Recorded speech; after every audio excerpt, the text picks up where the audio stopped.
That's working.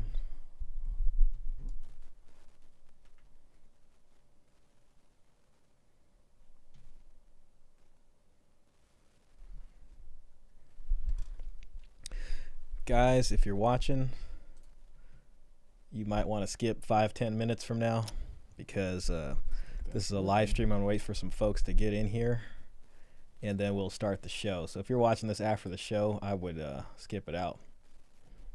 Yo, Trevor. Hey, welcome in, man. Man, I spent the last week upgrading my computer, and everything works except my sound effects. So I pulled up my sound effects software, and it doesn't remember my computer because I changed the motherboard and the CPU. So the good news is the computer is a lot faster. So that's good for my editing problems. The bad news is we're not going to have any sound effects this show. So that's a little sad, but I think by next week I'll have that problem solved. So I'll go from there. Hopefully I'll have that problem solved. Oh, man. It's been a while since I saw you, man. I feel like it's been a little bit of time. Oh. I've been through it this week. But it's better now. Okay. I'm just going to give it a few more minutes for some folks to come in. And then we will get it going on. Rest in peace, sound effects. Yeah, man. I might have to retire my my LPK 25. I did want. I've been eyeing this new audio interface. Except it's $700. So it's I don't need it, but it's the audio interface. You can just do a lot of things with it, and it has a whole sound effects. Area on the board, and you can put a lot of sound effects on there. And I've been on the fence about buying it, and then when this software went out, it's I don't want to pay for the software again. Or I don't even remember what the hell. I don't know where any of this stuff is, so I might just get it. Yeah, I wasn't here last week. Been busy with work. How's life? That's cool, man. Hope work's going well. It's pretty good. I can't complain. Just kind of doing the same. Just working on this computer. I had such a stupid problem. I replaced the motherboard, I replaced the CPU, and it seemed to be working fine, but then what I realized is when I put the computer to sleep and I wake it back up, my Adobe Premiere wasn't working. And then when you put it to sleep for the second time, it just would never go to sleep, but the screens would turn off. So it was this really... Yo, Klaus, welcome in, man. Good to see you, bro. I would hit the sound effect for you, bro, but my sound effects aren't working today. I'm probably going to have to explain that a good 5 times throughout the show. I really wish we got the sound effects, but long story short is I upgraded my computer, and the software that I was using for my sound effects doesn't remember it. So I just found that out now. Otherwise, I would have probably found a replacement before this stream. But yeah, anyway, so I could not figure out why it would not wake up from sleep. And I was just about ready to give up. My buddy was helping me. We were trying everything, every little fix that you can find on the internet. Then he's like, let's just do some standard troubleshooting. And I have 2 capture cards in my computer. And we took out the capture cards along with another drive. And then I put one of my capture cards in, and it started working perfectly. But then when I put this Elgato HD60 Pro in, which was my first capture card, that's when the problem started. So I realized this has something to do with it. It was just driving me crazy for 3 days, but I'm glad that's over. Today we're going over this. This is from a channel called The Saint and the Sinner. And then we got Coach Greg Adams, who I'm a huge fan of, but he had a discussion with the Saint here, and this guy does a good job of grilling everybody he talks to. Sometimes really on another level, but so I kind of respect Coach for going on this show because this guy's he's a tough guy to talk to, but it made for a pretty decent conversation. So I figured why not talk about it, What time is it? Give it another couple minutes and we'll start. We're about hitting 5 minutes right now, and if that's all we get, then so be it. I'm streaming on Kick this time. We'll see how that works. I don't have the best opinion of Kick. It seems like we're all the bad kids in the class, once they get kicked out from the bigger platforms, kind of end up over there or Rumble. But, maybe there'll be good things on that platform. So hope you guys are doing well, and try and think if there's anything else new. I really don't think so. I've just been so engrossed with this computer. God, I'm just a little disappointed that the dang sound effects aren't working. I thought of everything, but I didn't think of that. It's always something. So, but hopefully by next week I'll be okay. So,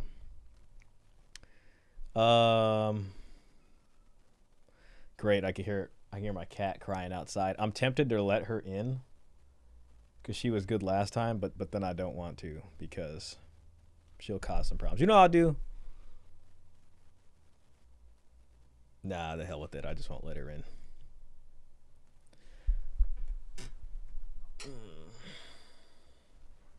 Oh my God, I just got so many things. This way. Oh shit.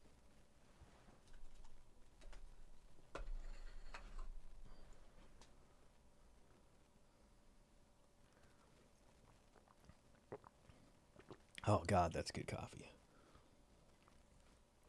I feel like it's going to be extra quiet around here, especially without the sound effects. Like, it's just not going to have the same energy. It's all good, though. We'll see what I can make happen. Anyways, I think that's good enough. There ain't no sense in waiting. Not anymore. But this is the debate. Should men choose to be single fathers? And that's... Oh, damn it. All right, she's annoying me. Yeah, sometimes computers can drive you crazy. Dude, yes, it can. Absolutely. See if this cat does the same thing. She was good last week. We'll see what she does. If she's bad, I'm throwing her out. Come on.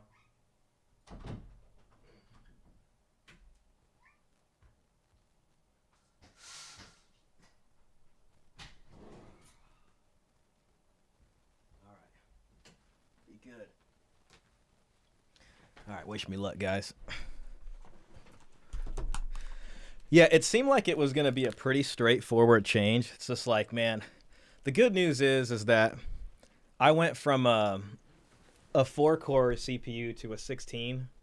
So it's just moving fast now. And that's better for video editing. If you guys notice, I haven't really put out many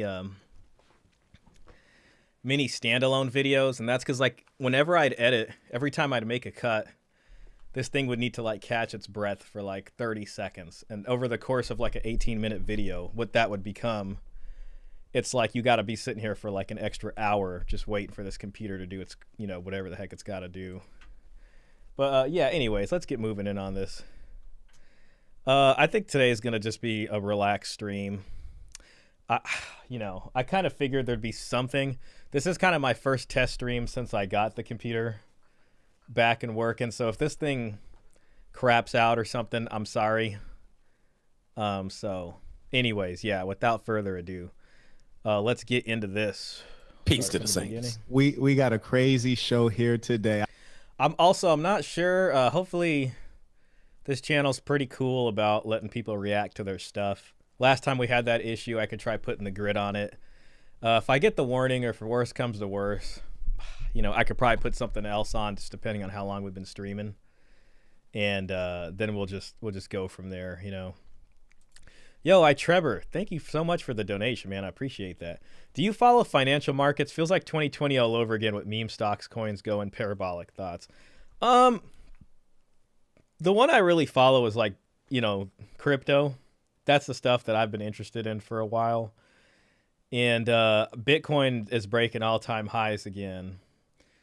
But that's not like what I'm interested in some of the surrounding coins, because the last two like bull runs for Bitcoin always goes up first and drives the market. And then after Bitcoin rests for a bit, before the huge crash, where there's blood in the streets. Some of the other coins, the altcoins, will just kind of go crazy. And if you have one of those, then you might be able to get a 10x out of it. I know the stocks are up since Trump won, so it's looking pretty good. If you got some stuff in there, people have been making money. I think Bitcoin, everybody has their theories and stuff, but Bitcoin I don't think will go much over 100,000.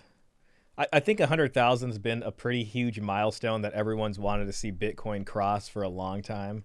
So when it finally hits 100, it'll probably be there for a little bit, and then I think the balloon will pop soon after that. So invest wisely, and the standard advice there is to not put in more than you can afford to lose.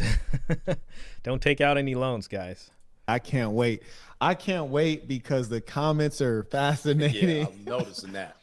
We got some great questions. We're going to get into it. Let me do my classic intro. I'm going to just move this to the first, the free agent lifestyle philosophy, and we'll just get in there. And then they start, they get into stuff pretty quick, which is good. But yeah, that's Saint the Sinner. He has a channel called The Saint and the Sinner. And then, this is Coach Greg Adams. We all know him. Man, listen, free agent lifestyle, as you can see, is on my shirt. It's everywhere. That's the brand. That is the label. Everybody. Also, this interview is, I don't know how old this interview is, but I think it's really old. I think it's like a few years old. I can't remember exactly. But I saw that mentioned in the comments, and I tried to go on his channel, look for a live stream because I thought it was recent, but there isn't one there. So, some of either of their opinions may have changed in that amount of time. I follow Coach pretty closely. I've seen him around. But, it's probably relatively the same, but there might be some stuff that is more refined now. Trevor says, everything has been going up except for bonds, gold, foreign currency, stocks. Anyway, sorry for going off topic. Fascinating topics. That's all good, man. I'm more relaxed this stream. I got no real goal today other than to go over this, which is fun. But don't worry about it, man. I kind of figured this stream would be a little tougher just because of the new computer situation. Yeah, I mean, I think while everything was down, things like gold and bonds were doing better. And I think typically when the stocks starts doing a lot better in times like this, the rest of that stuff kind of becomes an afterthought for a bit. The question is how long will it go on for, I think Bitcoin and stuff like that will probably start to fall or have a huge drop because it's going to be a bull run with the drop most likely. Probably after Trump takes office sometimes. Like this whole interim period between Trump winning and Trump taking office, I think people are going to be hyped. Interestingly enough, I think the last time, when was the last Bitcoin bull run? It was late 2020, early 2021. And I think that lasted towards about the first quarter. And then there was just like the huge drop with the blood in the streets. And, man, if you're going to get into it around this time, just every time this happens, just know that a fresh group of grifters come out. There's going to be some coin. There's going to be a bunch of people promoting it, and it's going to be a big scam. I don't know if you guys remember BitConnect from a long time ago. If you remember Squid Coin was another scam. There's a bunch of these if you look for them, but the minute people start saying, oh, Bitcoin's going to be going to 200,000, Bitcoin's going to be going to 300,000, and then like your office coworkers asking you about Bitcoin, you better make sure to sell. Like right when that happens, that is the sign. This is not financial advice. Here we go. Can look at it. It's a philosophy. So it's a philosophy within a philosophy.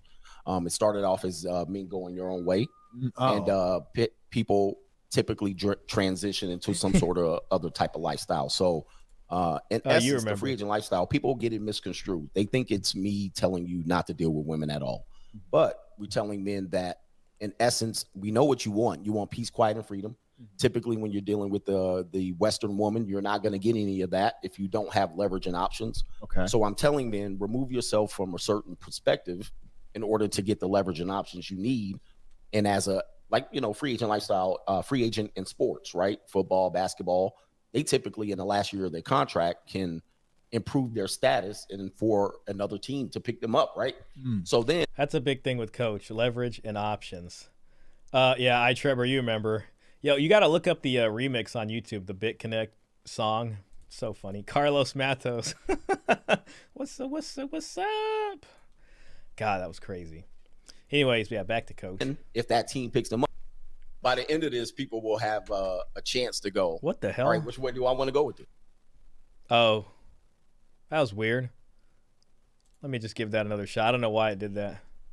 To get the leverage and options you need. There we go. And as a, like, you know, free agent lifestyle, free agent in sports, right? Football, basketball, they typically in the last year of their contract can improve their status and for another team to pick them up, right? So then if that team picks them up, you're probably going to get the best offers you possibly can. So you remove yourself, work on yourself, take a year, take 6 months, whatever you need to do, work on yourself, then put yourself back out in the market. And then I guarantee you, if you have the leverage and options, you'll get the deal that you want. So I see where there's some philosophical divergence here. Yep. So I see why the folks are like, okay, this is going to be a good conversation. So I think that's why I like it too, because I don't follow him as much, but he's like I don't know if blood sports debater is the right way to put it, but he does he's pretty good at grilling people and getting under people's skin and stuff. I don't, I there's a mutual respect, but I seen him interview Rolo. That might be a good one to react to. And he did a pretty good job of interviewing Rolo, and it was like a tough interview, And then I saw him on whatever podcast, and he had something going on with that Adam 22 guy, and then the guy got up and left. So he's a tough guy to talk to. I think he also talked to the this guy that went viral for making a song, the Now You're a Single Mom song, and that was interesting. So because initially when I was hearing the concept free agent, I was like, the free agent ain't got a team. So initially everyone's like, okay, this is a bad thing because a free agent doesn't have a team. And the idea is that you always want to be aligned with the team, right? And in this case, you're talking about maybe stepping away from a female. So I think that's where they're looking at the ideological difference. Correct. Whereas I say, a lot of guys saying, go get your money right and then get you a female.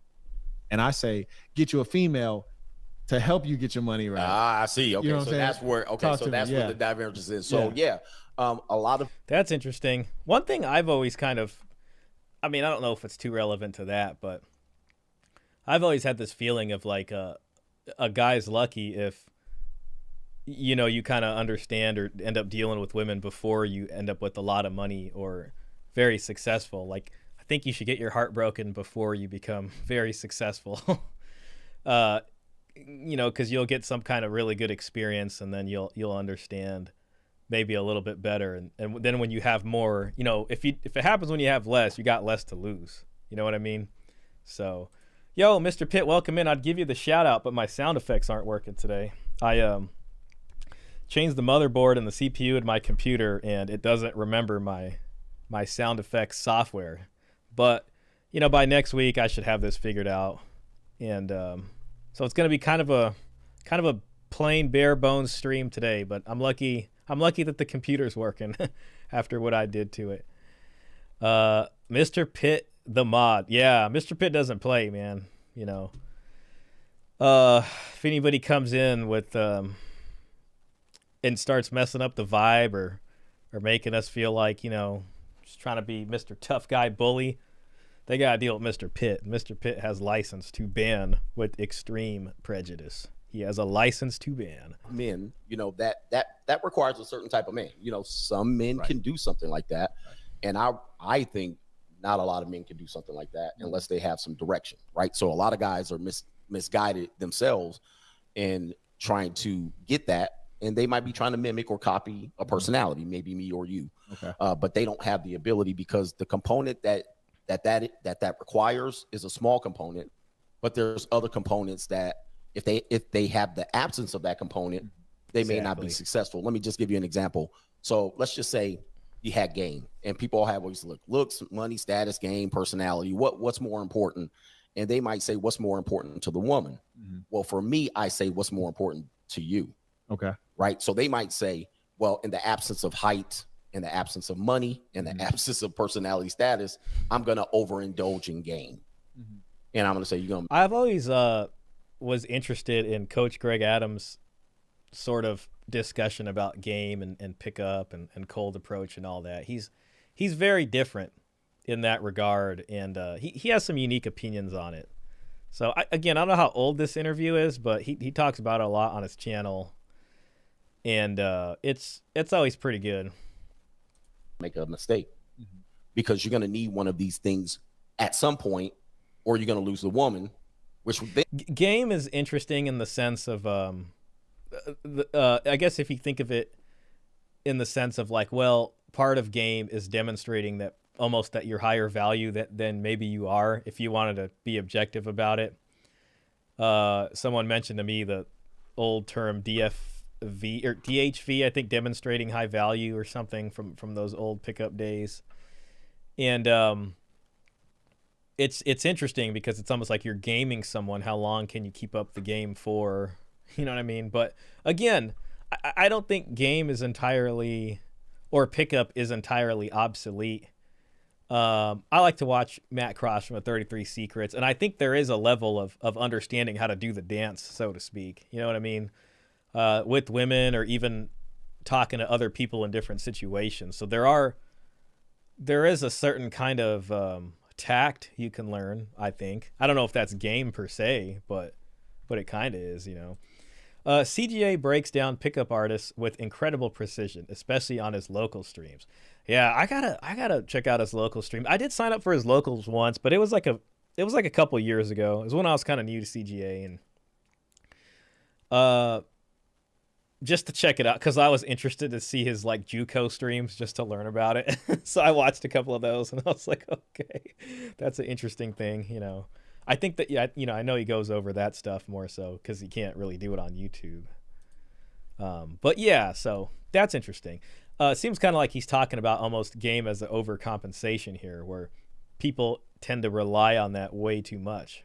It require you to invest more time in replacing the woman. So it becomes a situation where they're constantly juggling and finding themselves, because what they're trying to find is the woman, which you're telling them to find. But I say that's the distraction, because the woman doesn't offer that much value to you in the short term. You might think so, but in the long term, yes, you see where it is. In the short term, she doesn't provide that much value to you. Coach Greg Adams needs some ism. Coach Greg Adams needs some ism. Okay, this is gonna be good. This is gonna be good. Yeah. This is gonna be good. See, this is why I wanted to react to it, because they disagree. So, you know, they're trying to find where they disagree most, and dig into that. And then also, I mean, I think it's kind of like a higher level for this space. You know, they're talking more about, I mean, there's different stuff in here. There's pickup, there's MGTOW, leadership and philosophies, role of women in a man's life. There's a lot of stuff. It's kind of a long one, so we might skip some. I don't want to have to do that. I guess it just depends on, you know, how long this stream goes. Dating market, free agent, ex-girlfriend business dilemma, Me Too movement concerns. We might skip that. Long-term relationships and success. I think that'll be good.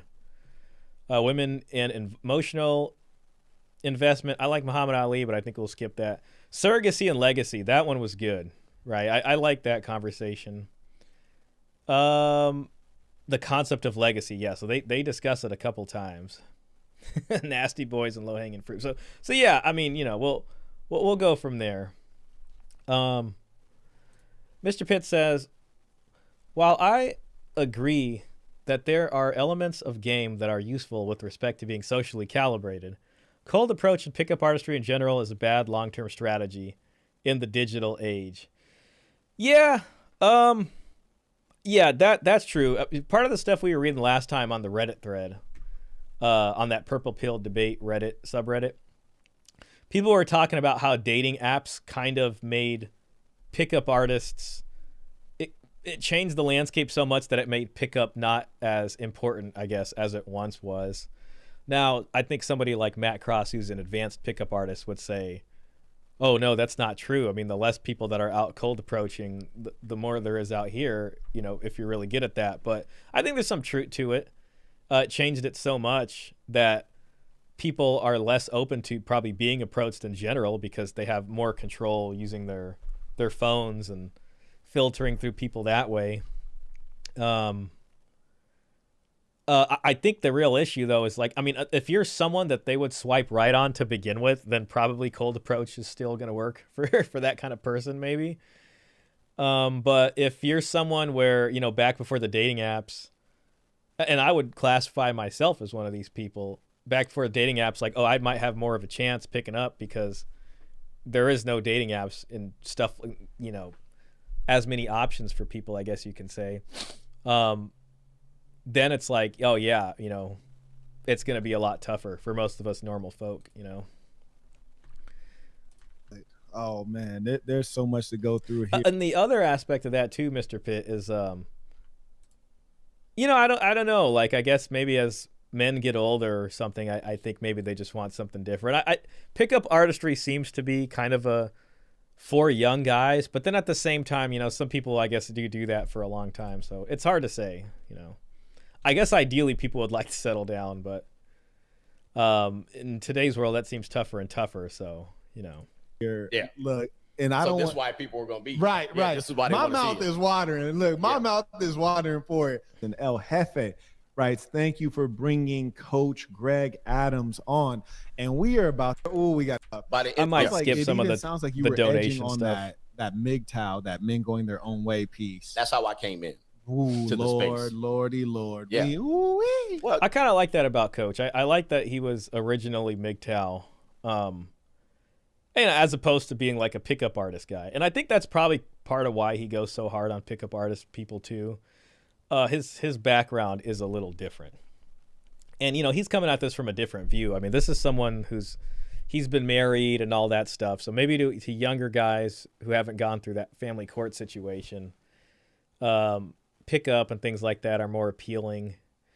It also depends. I mean, if you're a guy and you've like never had a girlfriend, like, cause there's different people in here, you know, there's people that they've not had problems getting girlfriends. They've been married, then things went wrong. So they kind of end up in the MGTOW side. Then there's guys that like, they've never, and I'd be like one of these kinds of guys. It was very hard for me.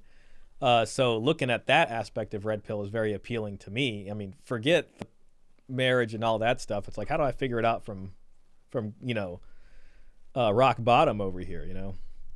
And I think I personally have more of a soft spot for people in that situation. You know, there's a lot of people out here that talk about different aspects, but when I hear one of the creators and they talk about how they always got chicks or whatever, I kind of am less interested in that. I'm more interested in people who really had like nothing and then they got themselves out of that pit, so to speak. Shout out to Mr. Pitt. But those are, I think, the kind of people I wish I can maybe be of some use, aside from the child support stuff. That's for everybody. You know, a lot of people get a misunderstanding of what it is. I think they provided a lot of value to the community because at the time there were people trying to do things. At the time they came in, it was mostly PUA, right? So it was mostly PUA in game. And what I said earlier, a lot of guys weren't capable of doing that, and they got their ass handed to them. And so what they brought in was a more logical discussion and allowed people to understand what was what. Meaning, like, for instance, they brought in a lot of things like testing, right? So a lot of guys didn't really understand what that was. People just told them to look over it. And then the guys that got manipulated trying to go PUA, you eventually saw them migrate into going your own way. And then they eventually graduated out from what they learned from their infield experience, as you call it, as people call it, infield. Right. all these terms. If you guys used to read the old Red Pill subreddit from like, you know, 2013, 2014, you'll remember field reports. So guys would come in and make posts about field reports. Maybe I'll look one up after we react to this. If we got time, I'll try to find an old Red Pill subreddit field report from like a long time ago. Are quite comical to me, but number one, when we're looking at the folks who went PUA, I think that was a failing situation from the start because the most player people I know in real life, you're about to hit it. None of them are in the internet. So let me interrupt you on this one. And they're like, I don't know if you'd call them naturals or something like that, but you know, I think growing up, everybody knows, you know, someone in your friend group or just somebody you remember, maybe you're related to, that just was just good good at getting women. You know, that was just it just came natural to I think them. that's where the misleading was. Okay, so Right. so when we, and this is what I go in on when I talk about PUAs, because I almost look at like a concept like high value man as this kind of thing created by these communities, because it was like the people that end up here, they kind of almost wanted to be like that or glorified that, the sort of quintessential Chad or whatever. And then I feel like this concept of like high value man was created as like a promise of like, oh, anybody could attain this, like if you couldn't be a natural or something. I don't know. It's because, you know, I don't think you could just be that if you're not that, you know, but you can get better from where you are. Also, as men gain prominence, cold approach becomes a high risk, low reward endeavor. I can't really see the CFO of a Fortune 500 company running game and approaching random women. Yeah, see, that explains it a lot better, right? Because at first I'm like, oh, it seems like a young man's game. But the only reason that makes sense is because young guys just have less to lose. You got less notoriety. So, you know, if things go bad between you and someone, or, you know, they're angry, or they find out you got other chicks or something happens. You know, there's so much that can happen to you. You know, bad things can still happen, but if you're someone like a CFO and you got a lot to lose, or you're some celebrity or something, yeah, pickup seems a little strange. It almost seems very high risk in a lot of ways. And it just, you know, so I think once a guy gets there, I don't know if they want to do that running game, approaching random women. It seems very, it just seems not really becoming of them. But, you know, I don't know. I think back before social media and stuff, maybe they did that a lot more often because, you know, there's less of a chance that their public notoriety can be affected. But I hear what you're saying. a lot of guys on here that are talking about game that shouldn't even open their mouth. They shouldn't even part their lips. Correct. And I've been saying that about that. So a lot of people do follow this and don't think we diverge, because I diverge with them. Okay. I'm in a battle with them in terms of you're misleading men. I know if we were out together, right, you wouldn't get 1, 3, or 4. Right. Not even 1. Right. But a lot of guys listen and invest in those guys. Yeah. And that's where the problem is. But go ahead. Yeah, exactly. So these guys are turbo nerds pretending to be that something that they're not. You know, it reminds me also of like the sort of Barbie standard. Like you got entire industries created, like the beauty industry is an industry created around selling this idea of beauty to women. And, you know, women can do what they can to make themselves look more attractive, but you know, some of these ladies aren't going to be like the Barbie standard, you know. It's just not. You can look better, you know what I mean? But it's like, you know, I'm not going to be Andrew Tate, you know what I mean? So there's this similar one for one on both sides. And sometimes people could get caught up in almost a lie that's being sold to them and spend a lot of money and waste a lot of money chasing this thing. It's better to just kind of accept who you are, but, you know, still try to improve and do whatever you can, but try not to be unrealistic about it, I guess. Right. Correct. And I've seen a lot of these folks in real life, these PUA guys. Correct. It's comedy to me. True. And the Saints who've been to the conference, you dig, we go out on a Friday, Saturday, and we shooting game all over the place. So it's real live and cracking, you dig? Right. So there's no faking and pretending. There's no stage, nothing like hidden mic. No. We going out kicking real game. That's what I talk about. We mess around and slayed a couple slores, you dig, at the last conference, if you know what I mean, you dig. Check out patreon.com/the Saint in the Center if you want the player story on the back end. Comes in. Peace to the Saints. Marquett, I got to press Coach G. Adams for a quick second and ask him, why does he keep associating with Donovan Sharp, who lied about dating a single mother for years? We could probably skip that part. I mean, I think everybody here probably knows the story of Donovan Sharp. He's like a big RP guy. It's kind of similar to that. Man, there's that guy, the new No Fugazi podcast, and it just kind of came out a couple days ago that he's married to a single mom, which is fine, but, you know, he kind of preaches against that. So it's kind of becoming an issue for him. Donovan Sharp had a similar story arc a few years ago, and, you know, I don't know if he's still in the space or not, but it kind of came out, you know, that it just kind of made him look bad because some of the stuff that he discusses was against single moms. So he himself was with one. It was a hypocritical situation. So they're going to, you know, give like, oh, coach, why are you still friends with them? I don't really see the importance of this. It's not that big of a deal. So we'll just go back. Oh, it indeed is going to be fire, because this man that mentioned men going their own way. Okay, And I like to flip it up to men leading the way. The way I look at it is there's a couple issues. Number one, MGTOW, red pill, a lot of these things are not proper philosophies. It's a philosophy. There's no chief philosopher. Correct. There's no organization behind it. There's no headquarters. It's a fuzzy system, not even system. It's a fuzzy grouping of loose ideas. Yeah, it's like a loosely connected just area of people. You know what I like about that question and discussion was that was his discussion with Rollo. So that's a really good interview. But he questioned Rollo about that also. And, you know, I think Rollo went with the praxeology thing, and it's not meant to have a leader and all that kind of stuff. And that's kind of, you know, his issue. He's not red pill. He doesn't really care for it. So that's his issue with it. I sometimes like wish there was some kind of, I feel like when it comes to the collective issues men face, the lack of some sort of organized leadership is kind of a big problem. But there's been men's rights groups for years that have been trying. They've just never, you know, I don't know. They just haven't been able to pull it off. But I think some kind of organized level of things is necessary. But, you know, without that, I think they're discussing MGTOW right now, but I think MGTOW is like one of the most effective things to at least get people to try to want to help men, because then once they're not making money off of us like they otherwise would be, then it's like, oh, why are guys all leaving the game? You know, what is it that we can do?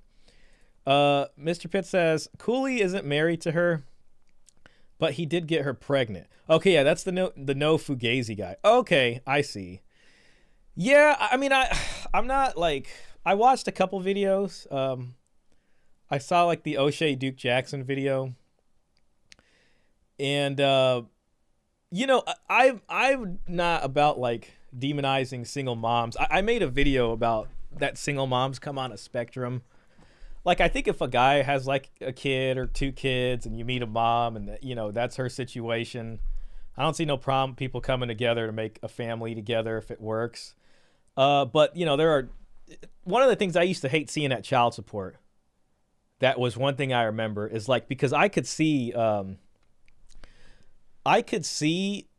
the situations of the people on my screen, right? So they might not know, but I can click on her name and see all of her cases, whatever, right? And it's just like, sometimes I'd be dealing with the guy. It's his first child support case against it's his first kid. And what would happen is, it's like the mom's, you know, it's like the mom's third case or third kid. And it's like, she's already been through this whole thing, and this guy's now getting rushed through the system, and he got played by her. So in that sense, I think it's dangerous. But I think the worst kind of single mom you can encounter is a single mom that, quit making noise, is a single mom that has a kid, and like, we don't know who the dad is, or the dad's not in the kid's life. That's something, especially if you don't have kids, you really shouldn't take on, because I mean, then you really like, okay, yeah, so that's gonna be your responsibility. And, you know, to me, it's a good sign if the other parent is in the picture and, you know, has 50% custody and is helping with that, then, you know, okay, I guess that's a safer situation. But if it's like, we don't know, there's no dad in the situation, you should get the hell out of that situation, you know. But again, I wouldn't sit here and be like, oh, they're all bad. Problem with these guys is that they will, you know, kind of paint everybody with the broad brush, and then it's really weird when it's like, oh crap, you know. But hey, good on him for not being married to her. That probably would have been way too much. And, you know, just how it is. So, Donovan Sharp is still very much in the manosphere. Okay. Yeah, so he's still in. I never really watched him so much. I know he's been in for a long time. So that's, you know, I know a lot of people respect him. He's been in for a long time and all that stuff. Donovan Sharp is still very much manosphere. Yeah, but I just never really followed his stuff. O'Shea's video was somewhat cringe. He introduced a racial aspect into the situation for no good reason. Yeah, I think he made 2 videos on it. Man, I'm gonna put her out. She's gonna have to learn the hard way today. Sorry, guys. Just a second. Hey, buddy.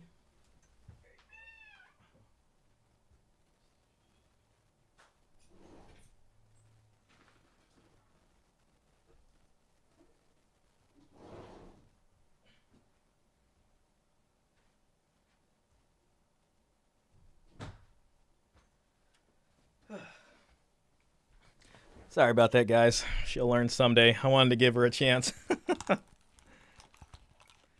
All right. Yeah, I don't know if I remember if I saw that part exactly, but I'll have to check it out again. And I know that the single mom he's with or whatever is a white, like, blonde lady. So, that's probably what that was about. Hey, Robert, welcome in. My sound effects aren't working today. Otherwise, I'd give you the old air horn. Robert says, always file an answer. And what file an answer means is if you get sued, if you get served with child support paperwork, you want to make sure to file an answer to respond to it, disputing it. And then that usually leads to a court hearing down the line. That's where you ask for the genetic test. Now, for some folks, you might not be able to get the genetic test depending on your situation. But, we could talk more about that later. Oh, and let her keep the cats. Yeah, I put her out there. But anyways, moving on. That people follow and interpret in different ways. And then when you look at men going their own way, what it really seems to me is that it's men who have suffered rejection, not been able to manage rejection appropriately, and then they have retreated to the idea of, I don't need women. That could be true.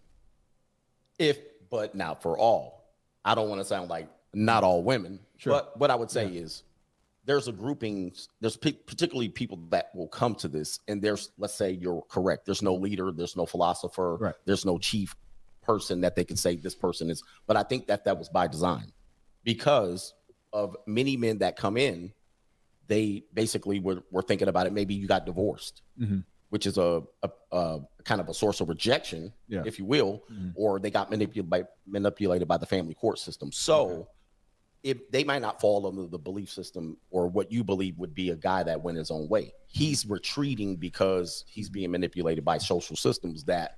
See, I think Coach is explaining it a lot better. I think it might be, kind of an issue if a guy maybe has no experience and then he's just like, oh, I'm going to go MGTOW now without having to try. Maybe it's just like an excuse for not trying. But, if you're someone like Coach and you were married and had the kids and got dragged through the system, then maybe you start dating again and you're just like, I don't know about this. I think it's reasonable to go MGTOW. And I think MGTOW, I could be wrong, but I think it means different things for different people. I think you can be MGTOW and still maybe casually date here and there as long as you're not leveraging yourself or investing too much in a certain situation.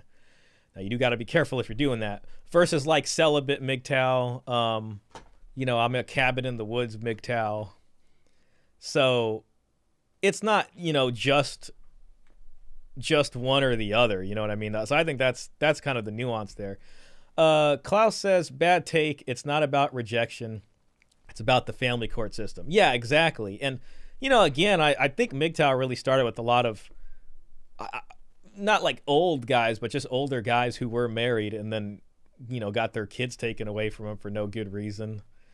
And went through the whole system. So that to me is more so what MGTOW is. Now there's probably some guys that are kind of doing what he said here, which is, oh yeah, they're all bad or whatever. And therefore, I'm not going to try. And I get it. It's like when I say not going to try, it's not like, oh, if you try, everything will be fine. But having some experience with women, to some extent where it's like, okay, well, it's like, yeah, I can talk to them and have a girlfriend and these kinds of things. But my real concern is the long-term scenario. You know what I mean? Robert Spencer says, I've had dozens of relationships. I'm not out because I'm scared of ladies. Yeah, exactly. I mean, I think most of us, love spending time with women and going on dates and stuff like that. I mean, there's some negative experiences, but most folks are just not willing to buy into the long-term sort of deal that is being presented to us right now. So yeah, I think that's kind of representing MGTOW in a not very clear way, but good thing Coach is there to really clear that up. Forced them to say, I need to remove myself, or I need to go my own way for a period of time. So that does happen. What you're talking about or describing, those are true. But I also know that people don't want a chief. They don't want a head philosopher, because then it makes it easier for, let's just say, for instance, Donovan's the chief guy. Okay. Then he's easily be able to torn down, thus tearing down the philosophy. So it is actually more important to not have a chief person. That's an interesting point. I mean, you kind of see that with like Andrew Tate. Based off some of his antics, he became very useful as a kind of sock puppet, or even a sort of weird like media straw man, to where it's like, oh, look at how this guy is. The whole manosphere is bad. And that is kind of what happens, whenever they do that. I can't remember when the Donovan story broke, so I don't know how old this is, but yeah, it is true. It's like, oh, this is the individual that leads it, and then they can find things about their character or story that make the whole thing look bad. Klaus says, I'm old, but still have options. I don't even do hookups without vetting. Yeah, and it's like, and that's great that, you're still out there and spend time with women. I think that's good, because it's like you need that sometimes. And that's very smart. Yeah. I'm not like, I don't think hookups are a good thing. I think it could be very high risk, in a lot of ways. Now, you might end up in a situation where, you're trying to date somebody, then you slept with each other once, and then it didn't work out. I wouldn't classify that as a hookup or something, but yeah, I would definitely make sure, because you can just end up in a crap situation like that if you're just not. You should be selective about it. And then even as a guy, like once you've dated or have, even a minimal experience, you start to like understand, like when you meet a chick and she's making it super easy, you're like, something's wrong here. What's the catch? Me personally, I would like back away from that situation. I'd be like, man, I don't know. Something ain't right here. I'm out. It really is smart to have some, I don't know what the word would be there, prudence. Klaus says, false accusations can give you so much trouble. In doubt, not worth it. Yeah, very much so. I mean, it's probably why there's so many situationships nowadays. It's because people just like, well, I want to know someone good enough, but I don't want to like fully commit into something that, is probably not going to like work the traditional way anyways, unfortunately. So they just are like, yeah, I trust you enough, but it's just this like weird thing people do nowadays. Yeah, you can end up in some false accusations. Really is the best point for that, because especially with the hookup, and if like she feels used or something, she might come back and be and then rationalize to herself like, wait a minute, like I really didn't give consent. Actually, now that I've talked to my friends about this and made a post on Reddit, all the people on Reddit said this. Therefore, like that's just not worth it. I mean, and I think it's just on a human level. Like if you like someone and are attracted to them, I would like to see women like that again. Like what's the point? Like let's see each other for a bit. So I don't know. I'm sometimes a fan of just like doing the whole okey doke. You know what I mean? Like sometimes if it seems like it's going to be bad, I'm totally okay with letting her just kind of like win. You know what I mean? Like, yeah, you got me. Oh man, it's my loss. Damn. Will I ever find someone else like you again? Dang it. Oh, I'm regretting it. What I did, and just let them feel like they win so they can just go away. Robert says, last chick that was too easy was knocked up by another dude. Oh man. Yeah, that sounds like, oh, well, like she was currently, yeah, something was going on there. See, that's a scary situation. Coach. Yeah, you don't want, that's basically where we're at. Coach. You don't need a leader. That's ironic because you go by the name Coach. Correct. Which a coach is a leader. The leader for a team. For a Mr. Pitt says, The litigious nature of the West makes hookup culture untenable over the long term. I hypothesize that the more common lawsuits become, the greater the demand for paid services will become. Yeah, it's almost kind of weird that like it's not legal here. Only because I think there's a lot of people that do it underground anyways. I wish I knew more about countries that did have it legalized and kind of understand, if it makes a difference or not. But yeah, I mean, if there's, I could see that as a reason for why guys who are really successful would choose to pay for services. Because at the end of the day, it's just cheaper to do that. There's a front end deal and they get it. You know what I mean? Like, it's like, okay, this is what it is. This is what was agreed upon. But I think we live in this kind of gray area where it's like feminism on one side, tradcons on the other. And it's just like the tradcon part, especially, that to them is immoral, right? So they wouldn't want that to become legalized. And the feminists on the other side, I don't think they want it to be legalized either. I think they just want it to be the women that are involved are always a victim. So they don't get in trouble. But if the men do it, then the men, by virtue of doing this, must be in trouble or something like that. So it is weird. I mean, I if it came up for a vote, I would vote for it to be legalized, A team, right? And the team, right? So in this case, the MGTOW boy. I wonder, maybe I can make that a poll. Hopefully, I'll try to write this in a way it's not a big deal for YouTube. Oh crap. I'm going to just put, will legalizing, oh damn, what's another euphemism or word for that? Well, legalizing selling box, I guess. Oh god, I never wanted to use box because everybody does.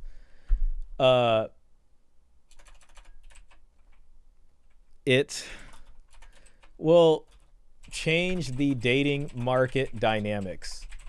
That might be kind of a big question, but it's like if it was legalized tomorrow and a guy could just go to a place on the edge of town or on the corner, at some brothel somewhere, would that change the way the whole dating game works today if there was an option for that? And I'm going to do yes or no, but if you want to just write in the comments what you guys think about how it would change or if it wouldn't change, then I'd be interested to hear. So we'll put that in the polls there. I didn't want to use box, so I just put it. Anybody who comes in here and sees the poll after that, we're like, what the hell is it? But yeah, so we'll move on. The red pill boys, the incel boys, whatever this group is. Well, there's no incels in there. Oh, sure. Yeah, sure. The thing about the incels is they had their own kind of spaces, but they were like the first to go. Like they were the first to get banned, whether it was on Reddit, because they used to exist on Reddit, and then Reddit saw they're like, this is super bad and toxic, and they got rid of it. So that all those users just found their way over to like the red pill side of Reddit. And I think that was like, it changed after that. Dude, I throw it in there on the low. I would throw it in there. Yeah. Look, yeah. But whatever the case is, I think it's ironic that you go by the term coach, which is a leader. You're suggesting that these folks don't want a leader. What we can observe in all nations, all groupings of people, they actually desperately hunger for leadership. They do. And the world is devoid of leadership. And when you find weak leadership, like say Joe Biden, you find that things begin to go awry, like macroeconomics are in decline right now. Leaders are necessary. The problem is that when you have leaders who have been in that position, but they're undeserving. So, and I'm not talking about Donovan Sharp in particular. I don't even know who this guy is, but if you have someone who says that they stand for X, but they really don't, then that's when you have the decay of the movement itself. The problem with today in social media is that you couldn't even have a Jesus or a Prophet Muhammad today because chicks would be hashtag me too in the Prophet Muhammad, peace be upon them. You heard me? Well, I always say that. I said if we call him cheese, but I said if Christ came down, he'd be crucified again without a doubt in this culture. Quickly. It'd be over, and a lot of people get offended by that in a real way. But that's kind of the point that we're making here. In this time, it's difficult. You don't want to be an easy target by putting one up right now. Sounds like people. I mean, he says people hunger for leadership. Maybe people hunger for bad leaders instead of good leaders for some reason. And maybe it's because a bad leader allows people to indulge in whatever the bad things they want to do, and they feel like they can get away with it. So then it just leads to this huge totaling of corruption collectively that leads to a really bad leader, so to speak. Klaus says, legalize is better, or illegal it is better. At least it's harder to get blackmailed and such. That's why feminism is now against it, even though they were the one who made it legal in the first place. Yeah, I mean, I agree with you there, and maybe they're against it because then they don't want to have to give up some power that's an asset to them, so to speak. But I don't really see any difference in relationship dynamics. Yeah, I mean, maybe at most the guys who are kind of on a certain part of the totem pole there, at least they would have some way to do that kind of thing. Would it help relationships as a whole? That, I don't know if that's true or not. There's probably more that goes into it, but it might make it so if people aren't going to be in a relationship, it's a little bit easier for them to bear. I don't know, it might be, I don't know. You know what I mean? I guess it just depends. It just depends what kind of person you are. Maybe you're in a dead bedroom for like 10 years and you don't want to get divorced and you're just like, the hell with this. I'm going to stop by somewhere after work or whatever. I don't know. Would that make it better? Maybe. Mr. Pitt says, legalized adult services means no more dead bedrooms. Hey, yeah, I didn't. I was just mentioning that. Means no more dead bedrooms in marriages. Women would lose their ability to leverage sex for compliance, either in a relationship or leading into one. Yeah, if that's not an issue, so to speak, in the culture, then maybe when people enter into relationships, they would do it for other reasons. Or a guy would be maybe a little bit more selective on who he gets into a relationship with. I do think it would have some effect. I think it would have a big effect for certain people, depending on who you are, and then it would have maybe a little effect collectively overall for everybody. So it would be good. Robert says, I'd get in trouble. Should I not be voluntarily celibate? What do you mean get in trouble? Like if it was legalized, should I not be voluntarily like you would just be like over there or something all the time? I don't see how you'd get in trouble. Will it be legal? Maybe in relationships if you're not supposed to be doing that. Maybe later, and maybe it's you, maybe it's me. But I think right now this is, and we can disagree, but the point is we live in interesting times. Fascinating times. We live in some interesting times. So we have a lot of men misguided, undecided. They don't know where to go. Right. And we're providing that for the first time in an unorganized way. It's very unorganized what we're doing. And not only that. When you say we, are you talking about who's the we? Who is we? The men that are the voices that are kind of up front. Okay. Right. And so since it's unorganized, there's no one leader. A lot of men get to choose which voice and place they want to follow, right? Person they want to follow. Yeah. So it's right now, it's probably a point where you don't want one leader because it's pretty new right now. But over time. That's a good point. It's like, it's tough for it to have a leader if this space is relatively new and young and in its infancy. Maybe it's just past its infancy, but leadership and higher levels of organization tend to come with higher levels of complexity. We've talked about on this channel that, I've said before that each iteration of this becomes more sophisticated. We're exiting out of the last iteration of it, which was this whole sort of Andrew Tate, fresh and fit, this collective red pill rage stuff. And we're moving into a new iteration of it. And hopefully this new iteration of it is more sophisticated and can be more organized. So I would love to see that be the case. Definitely the latter. They already married. Hi, Shah, and everyone waving. Hey, Elena, it's great to see you. I'd give you the sound effect, but my sound effects aren't working today. Hey, by the way, I wanted to say I watched that dowry video. Elena suggested this really good Russian it was like a 2-part, 2-hour. It's like a movie with the intermission, I think, and it's on YouTube. Man, if I can find it, my internet's going sadly very slow right now. I don't know why it's doing that to me.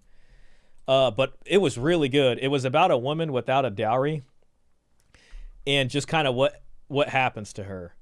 And man, there's just guys that are just basically trying to play her to some extent.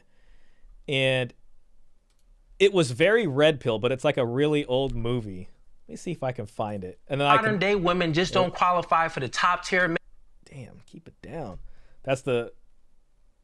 I started watching that Abin preach one. Just a second about the new Fugazi. Sorry, I got to find this video for you guys. When was the last time I watched it? Just to share it so you guys can watch it later. I want to watch this thing twice. It was that good. Liked videos. Ah, here it is. I think this is part 2 though. Right click, share. You guys got to look for part 1, but ooh, here's part 1. Never mind. There we go.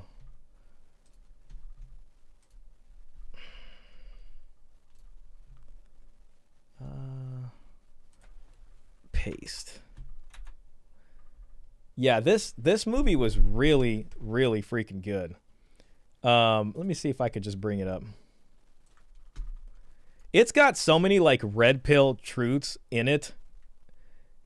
And it's just like, I just think it's worth watching. 1984. And it's like, here's this guy, and this guy's like the Chad, you know, the chicks like him. This guy is like the sort of beta Billy, I guess you can say, and he's really in love with this girl, and they're both kind of competing for her. And, you know, the girl's from this kind of family. I don't know where her dad is, but she doesn't have a dowry. And I don't want to ruin it, but I do want to ruin it just so I can talk about it. But there was a lot of things in here. I was like, this is one real movie right here. Yep, it's a 2-part series. But yeah, I don't know. I wanted to share that with you guys. Thank you, Shah. It's a great movie, and I'm glad you enjoyed it. Well, thank you for suggesting it. I do appreciate that. So, this is good quality media right here. I feel like they just don't make them like this anymore. At least not in Hollywood. You know what I mean? I find myself watching a lot of older movies now. I just feel like I don't know. I just enjoy them a lot more. So, you guys should definitely watch that. But anyways, back to this. You could get that, but right now I'm going to tell you what, in this sphere, anytime someone says I'm the leader. By the way, guys, I made it an entire hour of this stream without mentioning the dowry, but here we are. I'm the president. Is anyone's sphere? Anytime someone says I'm the leader, I'm the president. Is anyone saying that? There's a bunch of people saying it. Who's saying that, real quick? There's people that say they're the Godfather. People that say that this man digging up the dead. You go. I thought I was ruthless. Listen, I thought I was ruthless. Hey, listen, there's multiple men saying they're the Godfather. That could be. Well, Rolo has that nickname, and then you know, there was Kevin Samuels. So yeah, it could be either. And they have no business. They have no business saying. Name me one. But we had Kevin. Okay. There's a guy named Rolo Twasi that says he's the Godfather. Yeah. As well. See, that's you know what it's very. Elena says they don't make movies like that in Russia either. Damn. Well, I didn't expect that. I mean, you know, but yeah, I mean, I guess you can say, I mean, maybe it's for the same reasons, you know, maybe it's just, I don't really imagine Russia as this like very feminist place in the media or anything like that, but I don't know why they don't make movies like that anymore. It's sad. That's the good stuff right there. Petty to judge people based on their appearance. Which we talked about. God damn it. But God, I want to know who following that boy. Well, I swear to God, I saw him on Forensic Files. He didn't chop up 4 hoes. Look. Look. He's talking about Rolo. He ended up interviewing Rolo, so I wonder if that was before or after this. Probably after. But that was a good interview. And shout out to Rolo. I'm happy to host you and have a conversation. Too, yeah. Okay, this was before. Uh-oh.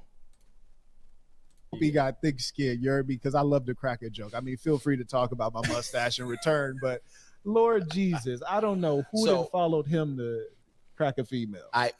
Well, I mean, I've been asking that for a long time. And so that's why there's no leadership, because, you know, I'm looking at it and I'm saying, you know, there's people that shouldn't be parting their lips about certain subject matter, but they. I don't know what the relationship between Rolo and Coach is. I know they're both in Vegas, but I've never seen them work together. I think there was some weird thing that Rolo may have disassociated with them because Coach was part of something called the 21 convention, or there was this guy, I can't remember what his name was, Anthony Johnson, that was the president there, and there was some issue with that, and I think that kind of made Rolo not associate with Coach, but I don't think Coach is at fault for anything related to that, so I'm not sure what their relationship is. I've never really seen them collab or do anything together. Russia is very feminist. Feminism reduces quality for everything, I guess. Yeah, God, I've always kind of been annoyed at a lot of what I don't like is when the characters in the movie or story feel forced, like they're trying to jam a particular agenda or set of values in there, and it doesn't feel organic to the story. And I feel like a lot of movies are like that nowadays. What's even weirder to me is like when they remake something and they gotta remake it with copying and pasting all the different sort of like modern tropes. Like here's the strong boss lady. Let's make these two guys in a same-sex relationship, even though the original character wasn't that, or this, or whatever. I think it's good to have different people in movies and different kinds of people, but you should make new and original stories for those kinds of people, whatever their stories happen to be. But just new and original characters. I think that would make me like it more. But when it's like a remake of something that, especially that I really like the original of, and it just becomes this bastardization of what it was supposed to be, then that's sad. Or if like the whole movie is just about like, oh, the story is just about like, about feminism or this social cause, and it's like too much about that, like they can't think of a good story, the writing sucks, and it's just like, but it's a strong woman or something. It's like, oh man, I can't focus on the story now. That gets annoying. Then I end up watching like just older movies. They are, you know what I mean? And so what we have is Godfathers in here, we have presidents, we have the leaders, we have the top dog, top G, I mean a bunch of stuff. And the top G, I needed to do another shot. See, that's the thing with the space like this too, especially in the last iteration, is that it was this kind of thing, like the no leadership thing makes it ripe for the grifting to happen. Klaus says it's not only films, games now too. Look up Sweet Baby Incorporated pushing DI in games. Yeah, I think I like sort of heard about that. I can't remember what the game was, but Sweet Baby Incorporated is something I heard. I can't remember what it was. I used to play a lot more games, and I really want to get back into gaming, but yeah, that's really stupid. I know there was this game that like China made recently, and it sold a lot of copies on Steam, and a lot of people were just saying it's because it just was minus all the sort of woke agenda stuff, and it was just like a normal game, and it sucks, right? Because it's like if you're into that, or you just feel like you get taken out of the story, and it's like, all right, here comes this, and then it comes and they do a bad job like writing wise to make it interesting. It just feels forced, it feels unnatural, it's inorganic, it's inauthentic. And it's not that I don't believe you can have a good written story with a strong female role. You can. Like I remember when I was young, Kill Bill 1 and 2, I thought that was a fantastic film. I owned those DVDs when I was younger. And that was, that was a strong female lead. That wasn't a problem. I used to like the movie Underworld. It was like that sort of vampire movie. It was with Kate Beckinsale. Uma Thurman was in Kill Bill. But it was just like an original, I don't know, it was just an original story. And I was like, oh, I like this. This is cool. But when it's just like them trying to fill the shoes of something they're not meant to, or a character that it's like, then it's just like, this is ridiculous. There are a lot of games. Oh, shoot. It's a consulting firm for DI and game development. Oh, I see. Oh, wow. Okay, that's interesting. So they're not just one company. They go around to all the different game studios and just like find a way to just get in there and then mess up what they're doing. That's annoying. There are a lot of games they influence, and lots of them bombed. Yeah, I know, I was a big fan of Halo. I got my Master Chief right there. And I saw something recently. I don't know if Sweet Baby Incorporated was involved in that, but the 343 Studios, which is what took on the Halo franchise after Bungie Studios, who was the original owner that worked on those games that made the greatest Halo games, which was Halo 1 through 3. Then 343 Studios took it over, and it started kind of going that direction. It just wasn't good. And now they've rebranded themselves to Halo Studios, but people are not super excited about it because if you look at, they're talking about going back to the original Halo and what made Halo great, but if you look at who they hired, it's like totally like super DEI stuff. And, you know, I'm probably just going to have to just content myself with just playing the older games and just call it a day, you know, but yeah, it's really stupid. It doesn't make sense, you know, and I can get it if most, you know, listen, like these companies understand their customers better than I can, right? They have the data. They know who's buying. Maybe it's just women watch more movies and play more games than men. And then what I'm saying doesn't make sense because like, well, yeah, they're going to make games for them, but then it just doesn't seem that way, especially when the game doesn't sell well. You know what I mean? I don't know, you know, so it just seems like that's not the case. Throwing shots, but Coach Greg Adams going in today. Yeah, I heard one person call themselves Top G.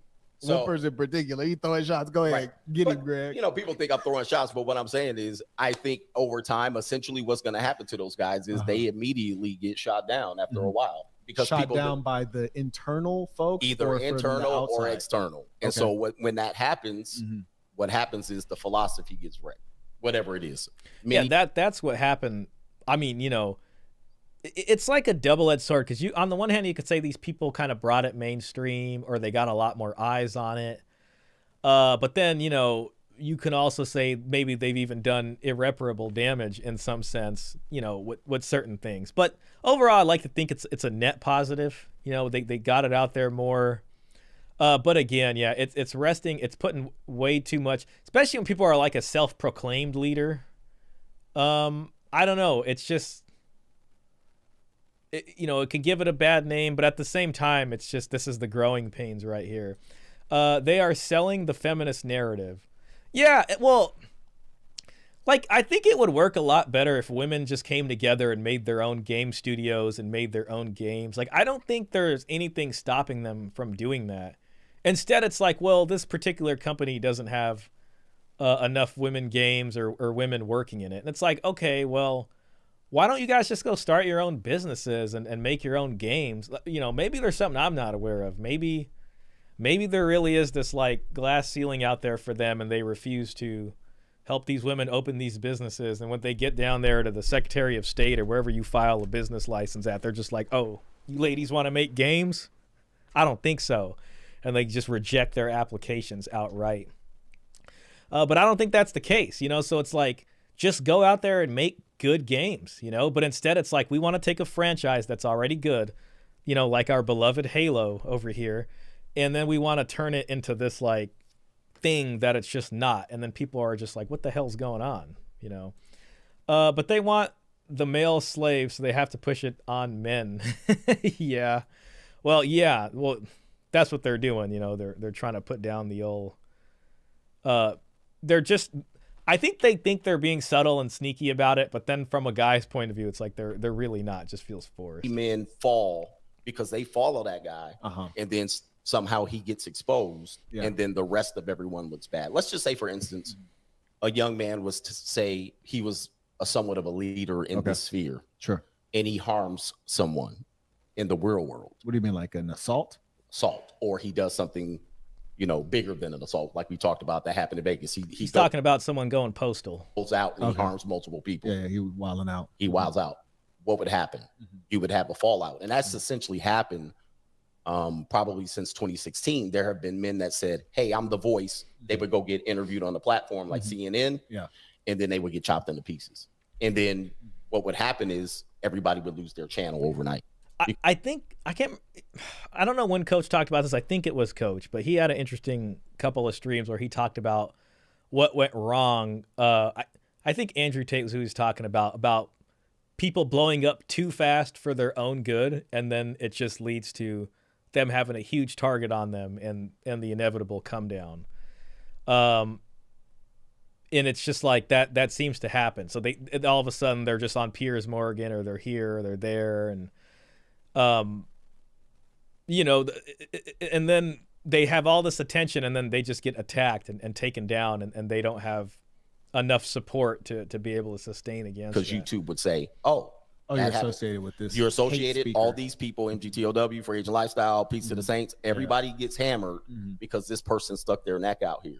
So MGTOW got into that situation. I mean, if you look up the Wikipedia, it's pretty much associated as a male supremacy movement.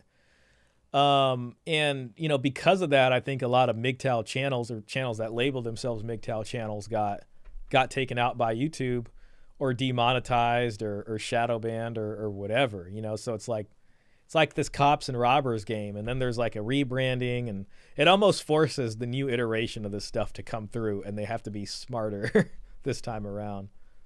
I'm saying at this particular point, it's probably not good for us. Curious.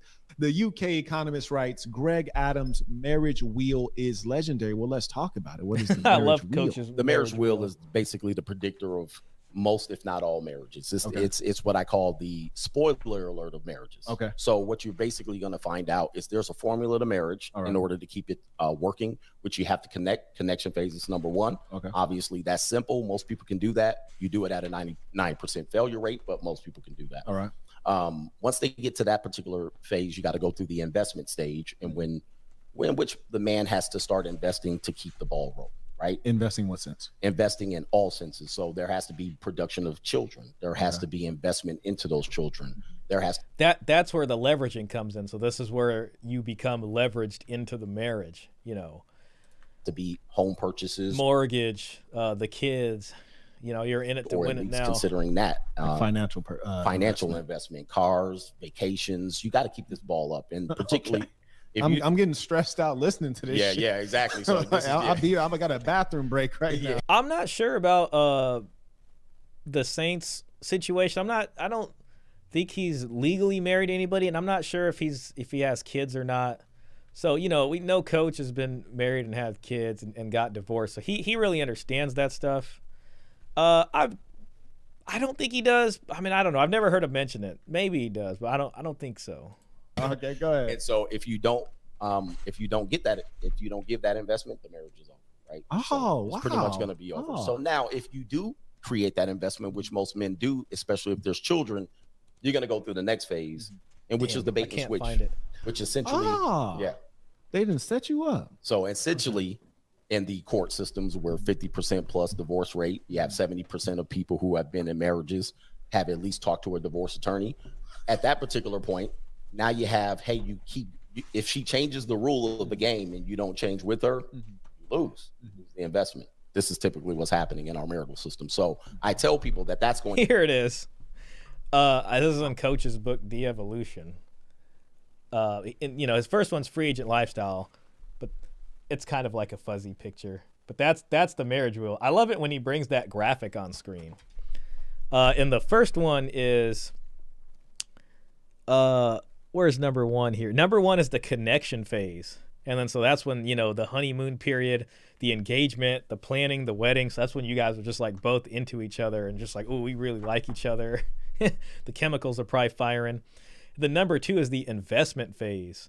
So that's the children, the house, the cars, the bills, all that comes in. Spending money on family trips, school activities, hospital costs. And then what happens next is the wife becomes a feminist. So she wasn't a feminist before the investment phase, but then towards the end of the investment phase, she starts to become a feminist, and that takes you into number three, which is the bait and switch phase. Hey, Male Space, welcome in, man. Welcome in.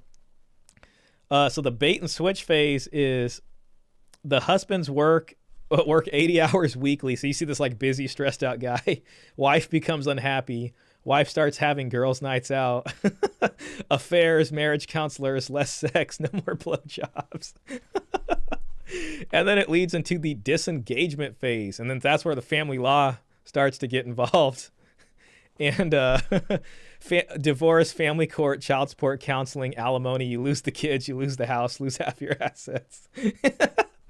And then it goes into the number 5 is go your own way. So it's a cycle, right? So you can either go your own way or you can re-enter and find another connection phase with somebody.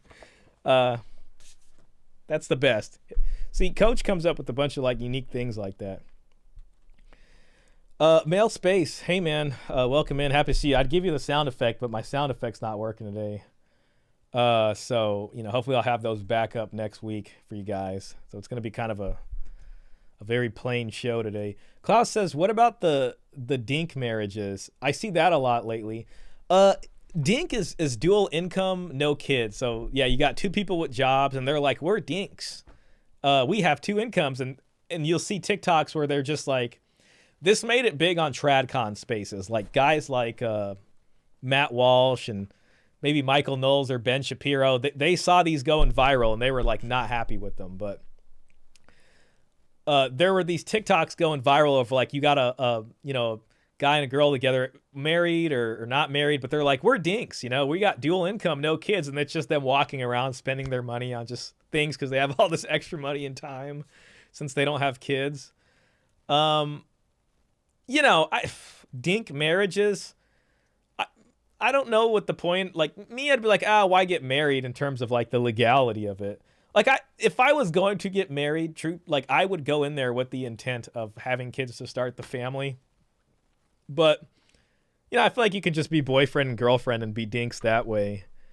But yeah, those are generally people who are like, well, they don't think it's worth having kids or they don't want to have kids. And they'd rather just have more of a comfortable life and do more leisurely things. And that they're okay with that, I saw a recent story about grandparents that were sad. It was older people that were sad they would not become grandparents. I wish I could find the article on that. I might make a standalone video on that now that I have a 12th generation CPU and my editing software works a lot better. But yeah, Dinks are interesting. A lot of the TradCon crew will come out and criticize them and be angry with them and just say, well, you guys are ridiculous. I'm just like, hey, man, if that's how you want to live, then, we live in a free country. And if you guys want to be Dinks, then that's cool. I would probably draw the line at maybe there's no point in getting married. But hey, if you want to cohabitate and be Dinks, then go for that, Mr. Pitt says, oh, damn it. Is it not in here? I dropped an image of the marriage wheel in Discord. Oh, beautiful. Let me pull that up. Appreciate that. Oh, beautiful. Yeah, there it is. Yeah, this is the marriage wheel right here. So this is the connection phase. Everything's good. Oh my God, the wedding's happening. Everyone's so happy. The feelings are here. People are crying at the wedding. You looked at the wedding registry and got them the gift. They're so happy. Oh my God, we're so happy you're getting married. All these kinds of things. Then it's the honeymoon period, Lots of intimate time together. Things are amazing. Then it starts to cool off and you get into the investment phase. So this is where the house comes in, the mortgage comes in, the children comes in. I know I explained this. I just love this thing. And then, spending the money, all the extracurriculars, it's all coming in, you as the provider. And then I love how she becomes she has pink hair. She's got a shorter skirt on. Wife becomes a feminist. He's just stressed out now. It just doesn't get any better. And then the bait and switch comes in. So there's less sex now. There's affairs. You're working twice as hard for half as much. And then here's the disengagement phase. So this is kind of the collective wisdom of MGTOW right here. You can almost say, right? And this kind of leads to a MGTOW choice fork in the road at the end. See, look, here it is, MGTOW. Well, it even says it on there. And this is what the sort of comparing of notes of the older men who went through the family court. They were able to pull this out of unconsciousness and create a kind of a shared experience, a shared sort of archetypal journey here of marriage in the West, unfortunately. So yeah, that's one of them. I gotta give it up to Coach for that. Thank you, Mr. Pitt. Elena says, wife was always a feminist. Well, yeah. See, if you're a fan of It's Complicated channel, he had a video called Undercover Feminist, right? So, a lot of them are feminists the whole time. It's just they're cosplaying the traditional wife, and then you find that out after the investment phase. She just had the tingles for him at that moment of the wedding ceremony. Yeah, or sometimes people get married because they want a wedding and not so much because of everything else that comes with the wedding. And hey, every wedding that I go to, I try to go in there, positive. I try to be super happy and be like, hey, that's so awesome. I'm really hoping the best for you guys. I'm so happy to see you guys are trying to do this the right. I mean, I don't say that, but I come in, I'm just like, this is amazing, and I really hope for the best for whoever goes that way. Male Space says clown. Dink marriage equals clown marriage. I don't see the point in signing the paperwork. You know what I mean? You might as well just be boyfriend and girlfriend and just kind of live together and just kind of do that, for most cases. Yeah, I mean, if people can't have kids, that's one thing, but I know you're not talking about that. That's a different situation. I remember that Dink's couple. I don't know who that would have been, but yeah, there was probably a big couple on TikTok that got famous doing that. To come, she's either become a feminist or the real feminist that was in her that she hid in order to get the investment will show up. If you don't go along with her plan, you go to stage number 4, which is the disengagement stage. And thus you pay for play.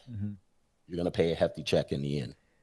To her, to the system, to the state. See, that's what I really like. Everybody benefits. That's what I really like about Coach, because I like that he talks about, he separates the front end from the back end. And he'll say, like, all men pay. The difference is are you paying on the front end or the back end? And if you're going to pay on the back end, it's going to be a hell of a lot worse than if you paid on the front end. And that's kind of, that's a lot about what he talks about. But especially when I look at things like dowry and marriage transactions, it's like marriage transactions never went away. It's just on the back end now, and a lot of people now are figuring out that they are signing up for a deal where they didn't understand that there was a transaction that was going to take place. It's just happening not in a way that you have any negotiating power once it's done. So you're giving up a lot there, and you could have negotiated way differently maybe in the beginning. After attending a few egalitarian weddings, you can kind of see how it's going to play out. And when you say egalitarian, I'm imagining like a kind of progressive wedding. Here's the thing, and this is kind of one of the things I've been wrestling with. I know Coach doesn't really care for 50-50 relationships. His thing is that you might say it's 50-50, but it ends up being more like 70-30 or 80-20. It's never really 50-50.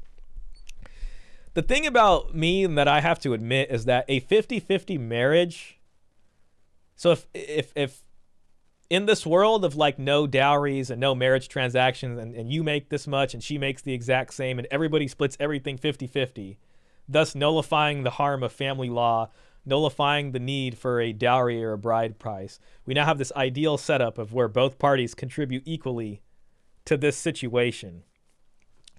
I think the situation there kind of means that there's no such thing as a real commitment, in the sense that since it's 50-50, everything's 50-50 all the time, either party can even justifiably walk away from this situation at any time, and there's not much you can say in terms of like, well, wait a minute, you're supposed to be committed. So a 50-50 situation can happen, but the truth is there's no grounds for a legitimate commitment there, because there's no need to be committed there. It's just everything's 50-50 going up, and the minute you want to break the bond, either party is justified in breaking that bond because everything's 50-50 all the time. And I don't even know if I explained that well, but I think that is the kind of feeling I get from that, and nowadays, of course, that's tough because of, things like kids and stuff like that. But hey, they could carry that 50-50 spirit if they really are fair, and be like, all right, yeah, 50-50 custody or no child support, no spousal, which is going to happen because they make the same amount of money as you. So they're incentivized to say, yeah, no spousal, you guys each keep your retirement accounts and things like that. So there's a conundrum there in the sense of like, I think a dowry system works better when it was here, when humans practice that, because each side is putting down on the commitments. Like, here's the dowry from the woman's side. This is us saying we're taking the commitment seriously. Here's you with all your potential, and you can get a bunch of chicks, and they're locking you down in a monogamous thing. That's you taking that deal and saying, I'm putting down, I will provide after this. As I get older and older and into older age, it's my job to provide. You're helping out the household now with the dowry, but I'm now committed to provide going forward. And I've signed this rigorous contract, this marriage contract, committing to that. So you have a strong bond for a commitment there between families, even. Where this ideal 50-50 thing, you can have two people doing 50-50, but there's no grounds for a commitment. It's an idea I've been struggling with lately, and I think that's the situation. Well, I mean, the wedding where she refuses to take his last name. Oh, you know what's funny? Everybody always talks about the woman not taking the last name, which is, yeah, that's a feminist wedding. But everybody always forgets about the kid's last name. And when I was working at child support, I would see so many hyphenated last names. And that was the thing that really was like, I just was like, man, I can't get on board with this. Like one family's got to have one name. I don't even care whose name you decide to take or if you decide to make up a new one. But this whole hyphenated thing with the kids was always ridiculous to me. Like, cause you'd have like, I'm trying to think of some name. You'd have like Tyler Johnson meets Alicia Reed and they get together. Okay. Nobody changes their last name. And then they have kids and the kid's name is like Angelica Johnson -Reed. And I would always sit there and I'd be like, so what's going to happen when Angelica, Johnson -Reed grows up and meets, Tommy Anderson -Lopez. Now you got 4 names to figure out here. So these two people are going to get married, and what are they going to do? The kids are going to have 4 hyphenated names. You know what I mean? It's going to be like Anderson -Lopez Johnson whatever the hell the other Reed. You know what I mean? It just was this thing that just didn't make sense to me. I agree with you about 50-50 split. It's definitely more legal commitment. For the man, yeah, as far as like children and stuff goes, but it just doesn't really beget commitment in that way. Though I would still personally take the 50-50 deal because I'm accepting that, yeah, I mean, they can leave at any time. Because the fact is, if you're the provider now, they can still leave at any time. You know what I mean? So that's what makes the 50-50 ideal still more attractive to me nowadays, because it's like, well, all right, at least when it all comes crashing down, you'll not lose your butt that much. But when it comes to something like marriage, I think it's not really even meant for that, because at that point it's like, well, then don't sign the marriage contract. You really don't have to at that point. God, No Fault and 50-50 really just took us to another place that marriage probably was never meant to go. But 50-50 also implies that she brings the money in. Yeah, exactly. And it really nullifies the need for the dowry. In truth, it's not a true dowry because there's no exchange of value going from one side to the other. But it's nullifying the need for the transaction. But if that transaction really never takes place, then the commitment sort of is not there. People might look at me and think like, oh, I'm trying to resurrect this dowry system. The reason I've dug so deeply into the dowry is because I'm just trying to get rid of this argument that men need to provide everything all of the time. I'm saying that's not true. What at the beginning, especially at the beginning of the household, there's all this pressure on a guy. It's like you can't expect this guy to be 25 and have the down payment for the house, have all the money to pay all the bills, have all the money to pay for the stuff she needs. It's putting an unfair amount of pressure on the guys. And I'm just trying to show like, hey, even guys all throughout Western civilization, that wasn't the case. That they had help getting the household together to put them in a situation to then be better able to provide for this new family.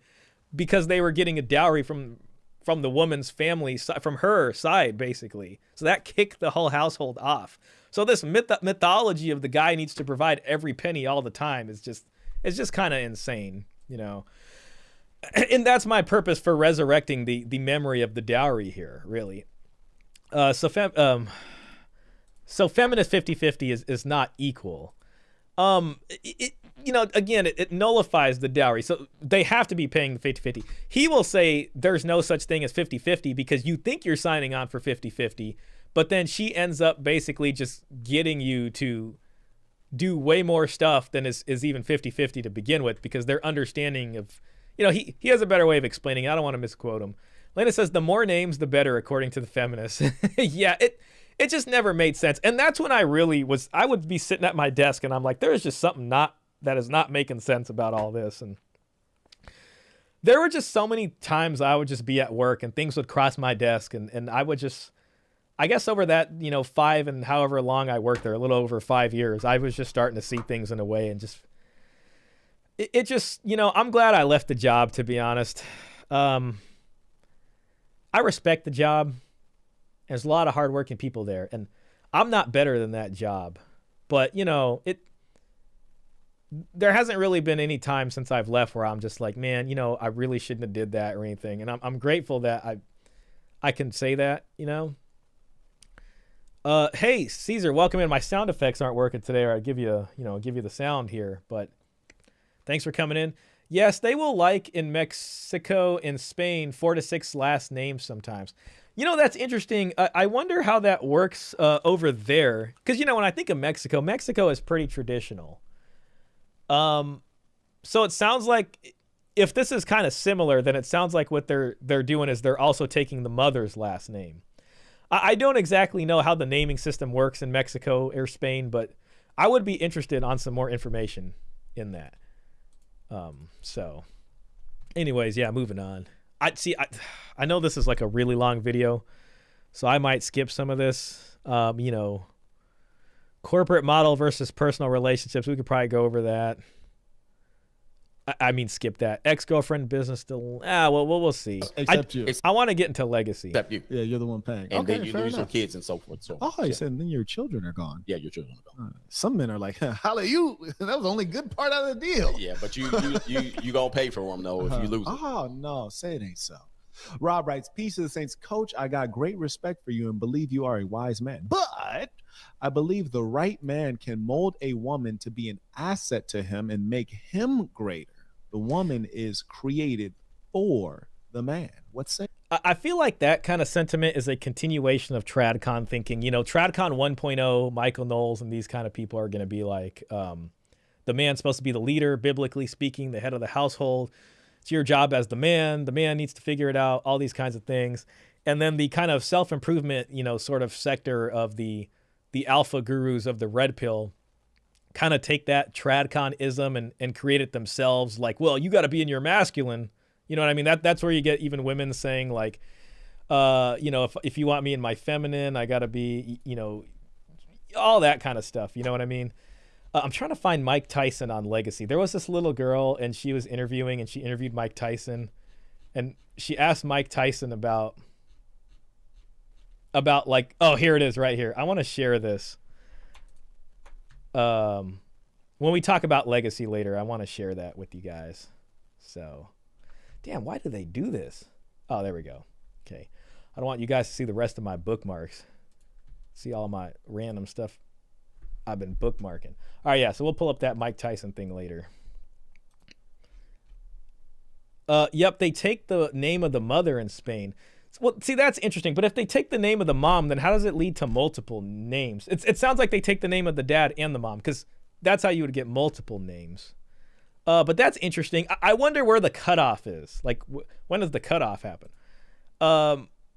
Like Jose de Maria.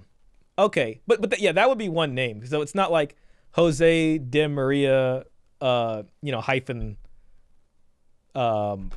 Pascual.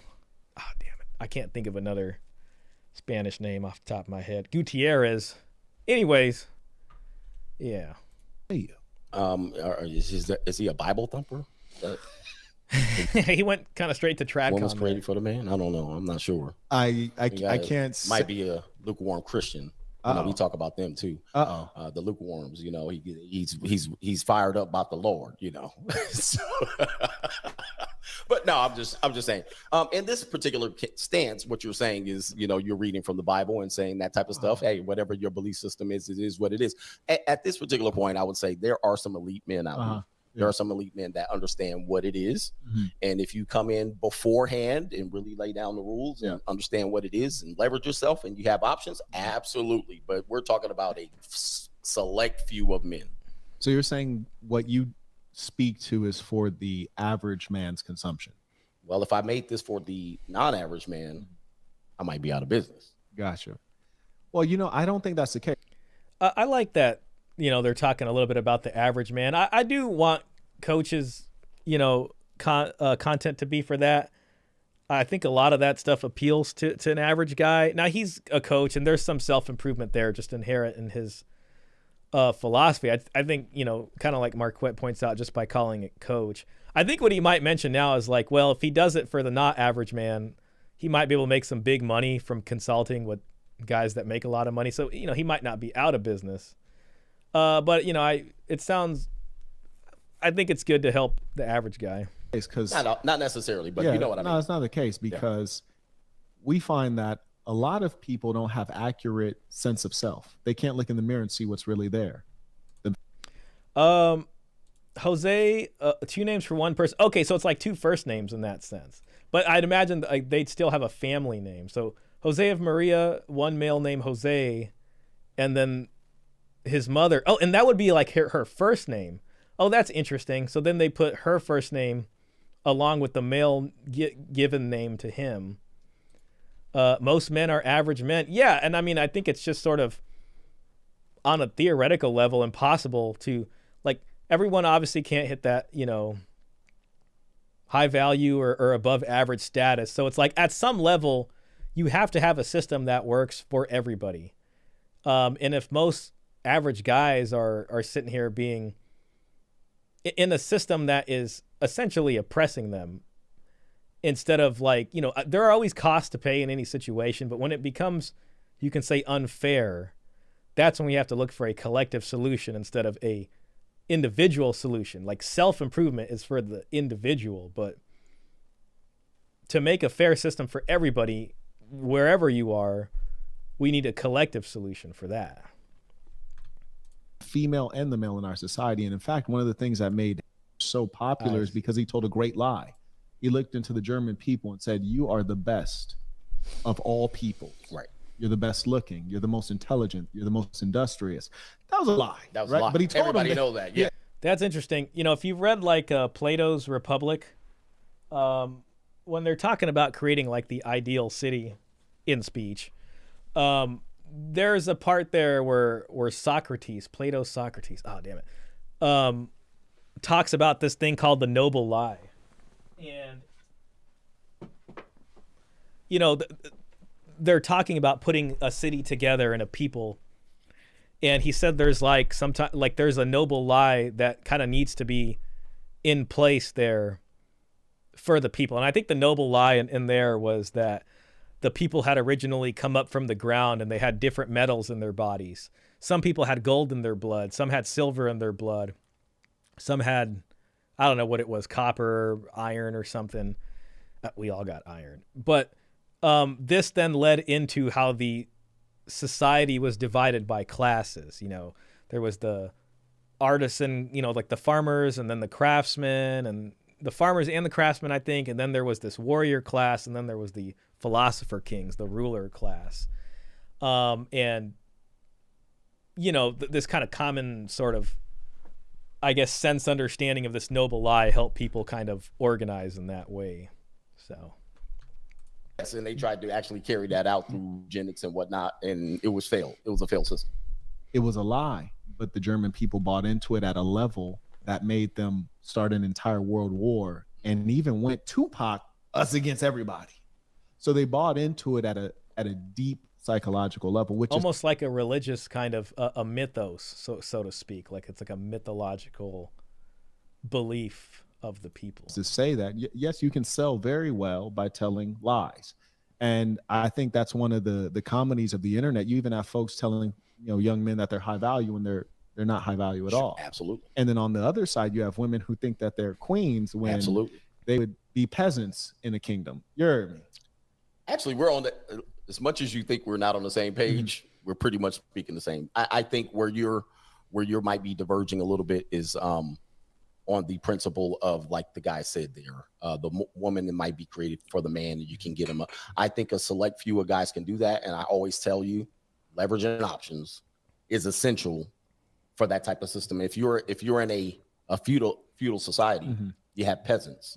You have a lot of queens and sisters that would be in the peasantry and whatnot. Most of them. Yeah. But what would happen is the top people, the clergy, the people who are in the kingdom and so forth and so on, we can pick these people off. And that definitely is, they have the leverage and options. If you are out there with the rake next to the peasants, probably not so much. It's going to take you some time. I think you're right in that we do diverge on that, in as much as I'm certain that not all men might be able to have what I have in the way of women, or even the domination of large numbers of women, or even the level of domination of a single woman.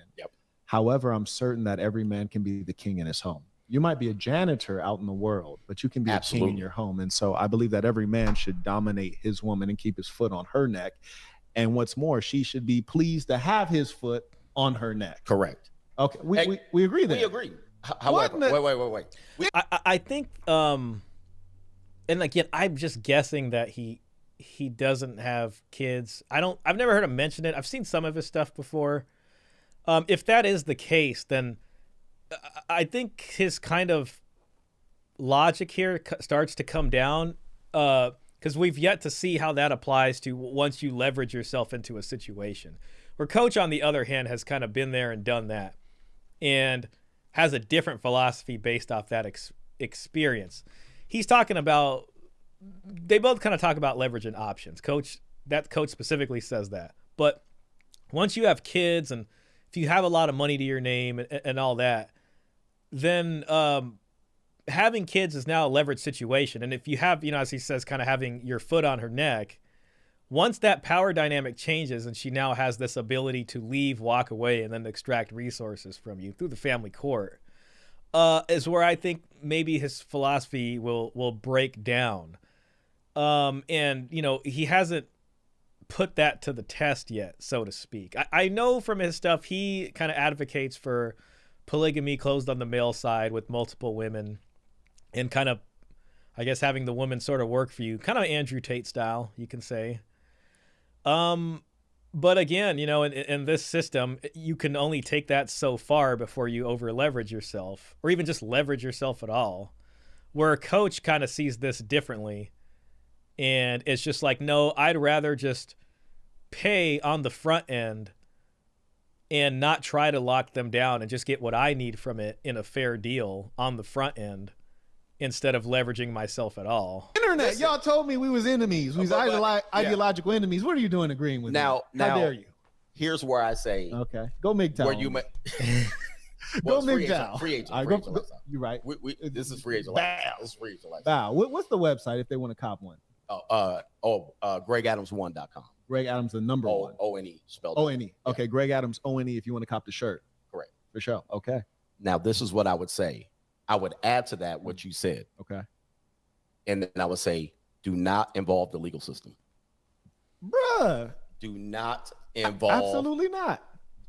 Look. Oh, okay. So people think we disagree. Look. Do Coach, not involve the legal system. Coach, check me out. Children fundamentally involve the legal system, but I know what he's saying. He's talking about, like, the marriage contract, but the legal system does become part of your life once a child is born, and all of those family codes that apply to children, that's going to be the case. But again, that's a better scenario for most people than having kids and being legally married, especially if you got something to lose, like if you got a lot of money like these guys. I don't mess with the government at such a serious level that when those like they were giving out checks to help people keep their companies, PPM, PPO, I can't remember. I did not go for any of that. I said I will not accept. Lana says, how can you now not involve the legal system if you are married and have kids? Yeah, even if you're not married, if you just have kids with someone, the legal system is involved, you know, regardless. That is kind of taking on a sort of, I don't want to say unwritten contract, because it is written in the family law, in the family codes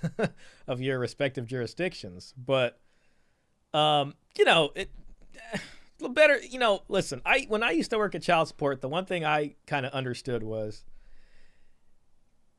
it's way better to be paying child support when you're not also paying spousal support. So that was kind of my motto. It's like, I would see two kinds of judgments and orders flowing through my hands on my desk, and I'd be like, all right, this guy owes $600 a month in child support. Then there'd be this other guy. I'm like, all right, this guy owes, you know, $550 a month in child support plus $1,200 a month in spousal support. And I'd kind of look at those two and be like, you know, I think I'd rather just pay the $600 a month in child support. So, you know, that's the difference there. The purpose of marriage is to have kids. You can't really separate the two. I agree with you. That's how I view it. You know, that's really how I view it. It is a joint enterprise to create this household. And I kind of don't really see the point. I mean, I don't want to sound like ignorant or something, but it's just like, oh, if you're going to get married, then it's like kids, I feel like, should come, you know, pretty soon after. I know there's people out there, maybe they can't have kids and they're still like, well, I want to be married, maybe for more of a spiritual thing. I don't want to like get on those people or anything. You know, and you know, there's companionship there, but it's like, what legal marriage is here, you know? Maybe just the long-term cohabitation is a thing. But, you know, I know some people believe in it in another way, but honestly, Elena, I tend to agree with you on that. Like, when I look at marriage, like, I'm looking at family life. And yeah, kids are a part of that, so. Your welfare for my businesses. Correct. I won't accept your welfare for me personally. My mom called me like, hey, they giving out everybody a check. My hairdresser's son ain't never worked in his life. He got a check. You better go apply. Yes. I was like, I don't care what they giving out. I said the same thing. I don't want it. Correct. I don't want it. I wanted no parts of that. And I know people who did that, and a lot of people get in trouble. I'm like, I don't want the government to have my information unless they need it. In order to get this is like, honestly, like, I like the interview. It's a good interview. Like, I don't want to skip any part of it. It's just, you know, it's just a long one. We'll give it like another minute. If they don't get on another like big topic, I'll move it along. That you have to give them information about you, and I think that's a mistake. Yeah, I think we can agree on that one. Is assassin or nothing. You dig? Marcos writes, peace to the Saints. Tuition for the high level game while working on my online business. You dig? Keep hustling. Zenaria writes, peace to the Saints. Tuition. Yes, indeed, we all need this. Ism, go easy, Saint. Most men tell me they want to build first before getting a woman. I'm like, the ism says, get a woman to help you. Bruh, look, and this is the thing that trips me out. When I was a young boy, I was 16. I remember my mom said, Mark, your car's getting dirty. You ought to wash it. I said, you're right. Tiana, wash that car. Correct. And then I sat back and watched her wash that car. You heard me. See, you know, this is a different experience and a different life experience. This is a guy who, from when he was 16, was already getting ladies or had ladies and enough to be able to get them to wash his car for them. And like most guys, you know, myself included, that's not where we're coming from. So it's like a lot of people come into this space looking for different things. And I think someone like this or someone like Andrew Tate, who they just always got chicks, they're a natural in that sense. They're a natural. Giving advice to guys who are playing the game on, like, you know, expert difficulty, it's like, it's just way different. And it's like, they really don't have your life experience of what it's like here. They might be able to give some good advice on some things, but to like that specific thing, not really. You know what I mean? Because they're living a different life. So when I hear that, and I hear other creators that talk about like, oh, all these chicks I got in college and this and this and that, and it's like, I feel like their advice just applies to something else. And you got to be honest with yourself about where you're kind of coming from and what your past experience is. And I tend to relate to creators that more so share my past experience. That's probably most everybody. Let's see. Elena says, or or having kids makes no financial sense because of what happens in society. And it's going back on the marriages for kids thing. Makes no financial sense. I think you're just talking about family law and when they get separated or this kind of thing. Hey, Caesar, big shout out. Thank you for the support and the donation. I'd give you the sound effect. Again, it's not here. I'm very sad about that. But Caesar says, peace to the saints. Peace to the saints. Yeah, that's the saint and the sinners. A lot of people say that, yeah, on here on his channel. He has like a very unique philosophy, and it's just like a very unique thing, and he's got his own group of guys there, and I don't know what it's called. I guess that's what the ism here is. But yeah, you know, if that's your style, you guys might want to, you know, whoever, if you like his stuff, you know, the saint. He's got some interesting stuff. He's mostly like, I mean, I don't know if he's mostly, but I've seen him where it's more like blood sport debating. And I can't watch blood sport debating all the time. It's either like just a lot of tension that I don't need to see all the time, or it's really, really good and really entertaining. But for me, it's like small doses of that is nice. Not like all the time. You know what I mean? But again, thank you, Caesar, so much. Appreciate that. Yo, Caesar, by the way, I hope they don't ban DJI. Oh, just kidding. I didn't see the just kidding at the end of your thing. I really hope they don't ban DJI. I really want to be able to get a DJI Mavic 4 or Mavic 4 Pro, and I keep seeing news that they might. And I love my DJI drones so much. And I know you got a DJI Mavic 3 Pro. And for our sakes, I hope we can just keep being able to buy DJI products. Elena Barr says, yep, family law. Yeah. So that figures into it. That definitely figures into it. I think if family law wasn't an issue, you know, most of us would be more than happy and willing to get married and have kids. Honestly, as fast as possible, probably. It's like, all right, let's do that. You know what I mean? This is good. But, you know, it's become a heck of a lot more complicated.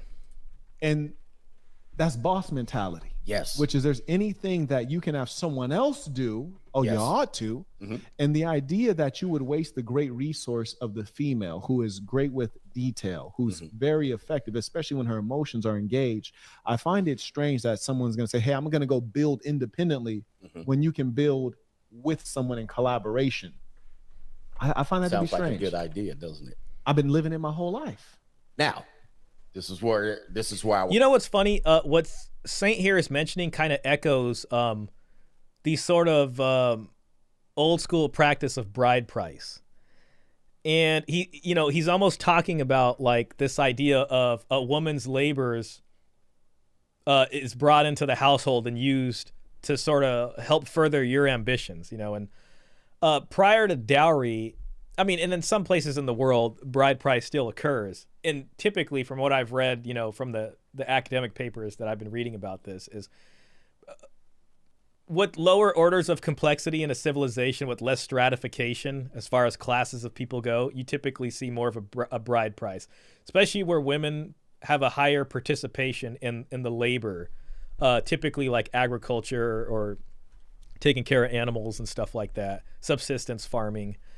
Then there's a bride price that's paid over to her family, and it's really because her labors are going to be used for your household now. And then that family might use that same bride price and then, you know, get another woman for a marriage for that family, and it kind of circulates around. And it reminds me of like Andrew Tate, because Andrew Tate would get these ladies and he would use them for the webcam stuff, right? So it's funny because these guys also talk about like being a protectioner, like being a provider for the woman. I don't know about Saint so much, but like Andrew Tate does, like, well, you know, you as the guy, you got to provide and everything, right? But then at the same time, it's like he's using women to make the money for him and to labor for him. I saw a post today from Andrew Tate that I thought was kind of interesting and, you know, sort of relevant to this topic.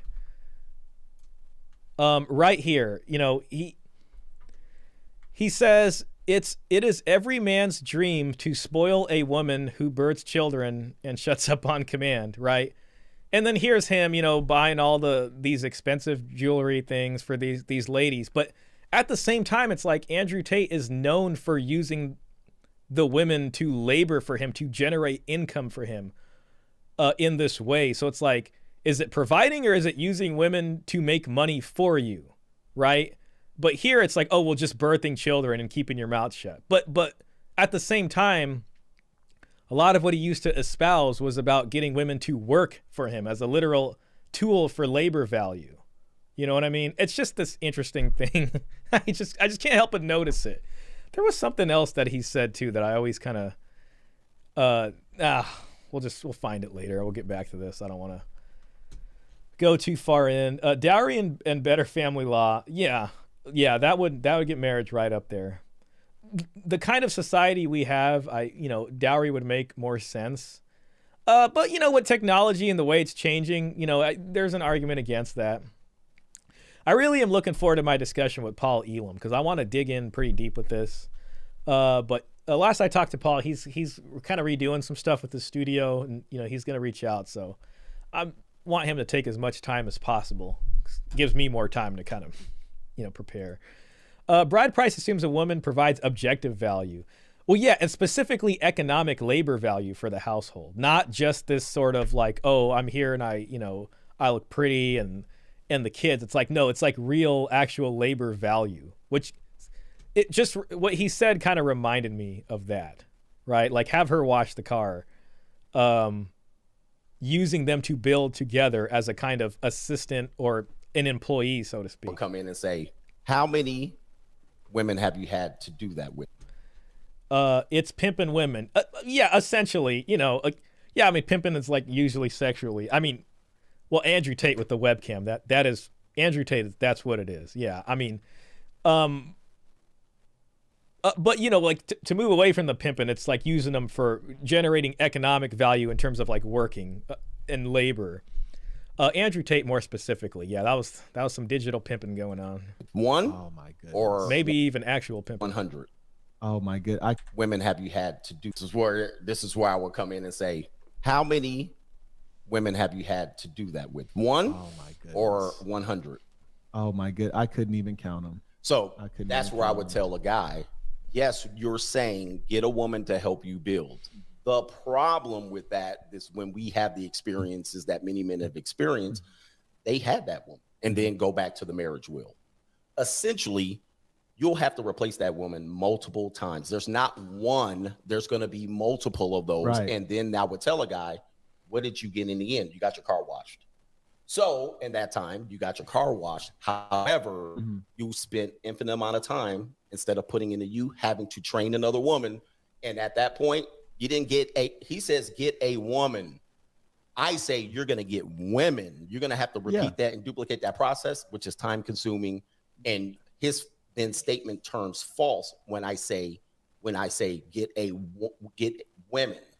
You're going to get women to help you. And she's not going to help you build. Coach, I don't know, Coach. This kind of goes off his point about the pickup thing, right? It's like if you spend so much time just thinking about pickup, and it's this constant chasing, which all takes money, energy, attention, and time, as he said earlier in the interview, then it, in his opinion, becomes maybe not a good investment of time because you're spending so much of that on that instead of, building yourself up. It seems as though you're challenging the entire corporate model. So, for example, McDonald's, they base their whole program on creating systems wherein they can switch people in and out to do the work of the greater corporation, and the corporation that's the greatest benefit. Correct. You talk about you have to train the woman, but anytime you train someone, you're still saving yourself time because they can repeat the task that you train them to do. But more importantly, when you're having them do basic tasks, there's no training. Like for example, in the case where she cleaned my car, she already knew how to clean a car better than I know how to clean a car. Number one, and then number two,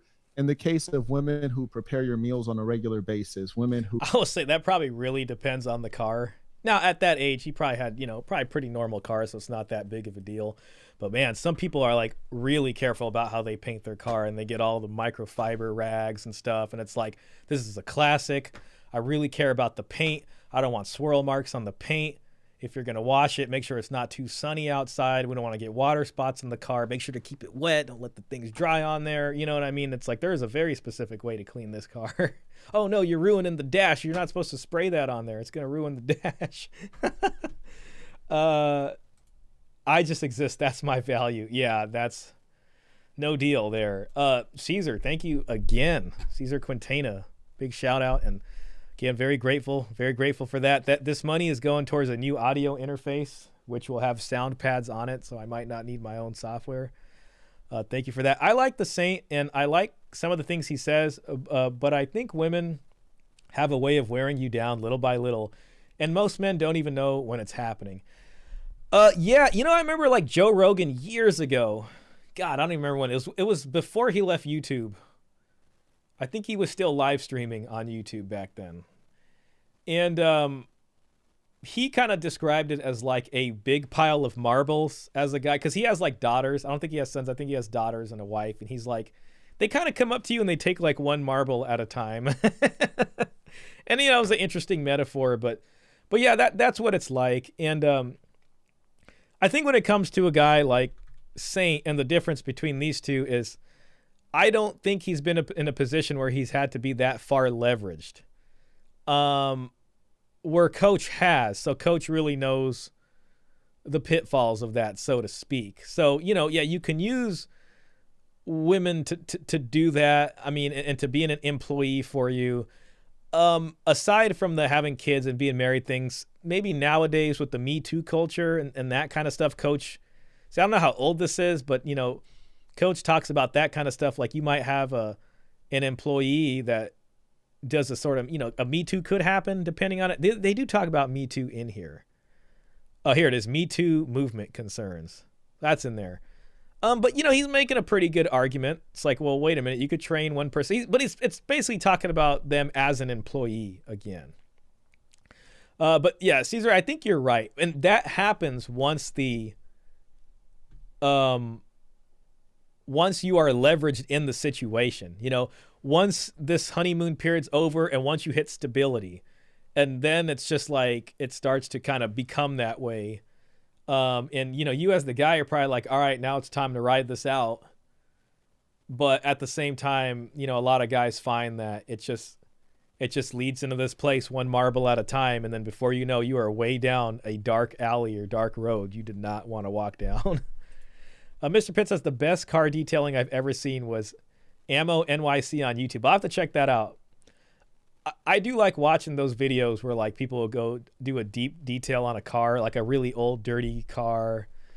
Or I like watching those where they clean rugs, like Persian rugs. I like restoration YouTube. There's a whole side of YouTube that's all about restoration. That's just fun to watch, Manufacturing YouTube's also good. Bushcraft YouTube is also good. Who do your scheduling, who handle all the things, call down and set up appointments. There's no training there, and you're just saving pure time. So the logic doesn't follow. Further, when you look at the corporate model, we're essentially talking about a boss that has employees, which is someone who's... I think... I wonder if he's talking about having them do all that for you without them charging you any money specifically. Because that's the only way that would make sense. But otherwise, it's just like, just hire an employee who's good at doing this and pay the fee. Sounds like you're paying the fee anyways by providing for them. So I don't know how to escape the economic sort of situation here where it's like, are you paying more for a woman to do that? Or are you paying the same amount you'd pay any employee to do that? Or are you not paying her anything at all? When it came to Andrew Tate's webcam thing, I mean, it sort of seems like he wasn't paying them what they thought they were going to get paid. They thought it was 50-50. He said it was more like 70-30, I guess, when it came with the whole taxes thing. So that would be an interesting thing. Leadership I wonder what position coaches has those working on their behalf. So if the structure that I described in the corporate setting doesn't work in the personal setting, you're basically saying it's not productive to have someone else handle smaller affairs. I like what you said here. So I'm going to add to this. It's close. We're close.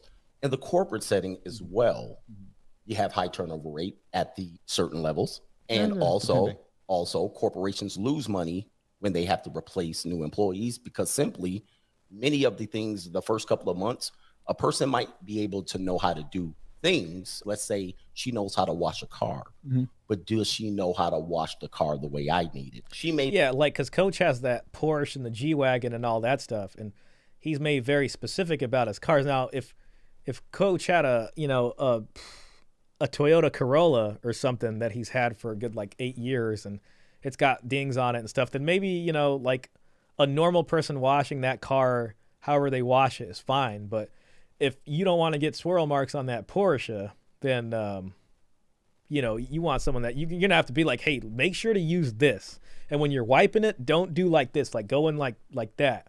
You know what I mean? Make sure to keep that wet. Don't wash that in like 110-degree weather in this time. You know what I mean? Like wait for the evening or an overcast. I don't know. You know, it just depends how particular they are. Doesn't long-term security and protection count as payment? That's what I would think it is. So I don't think he's paying them individually. So I think that's the only way that works.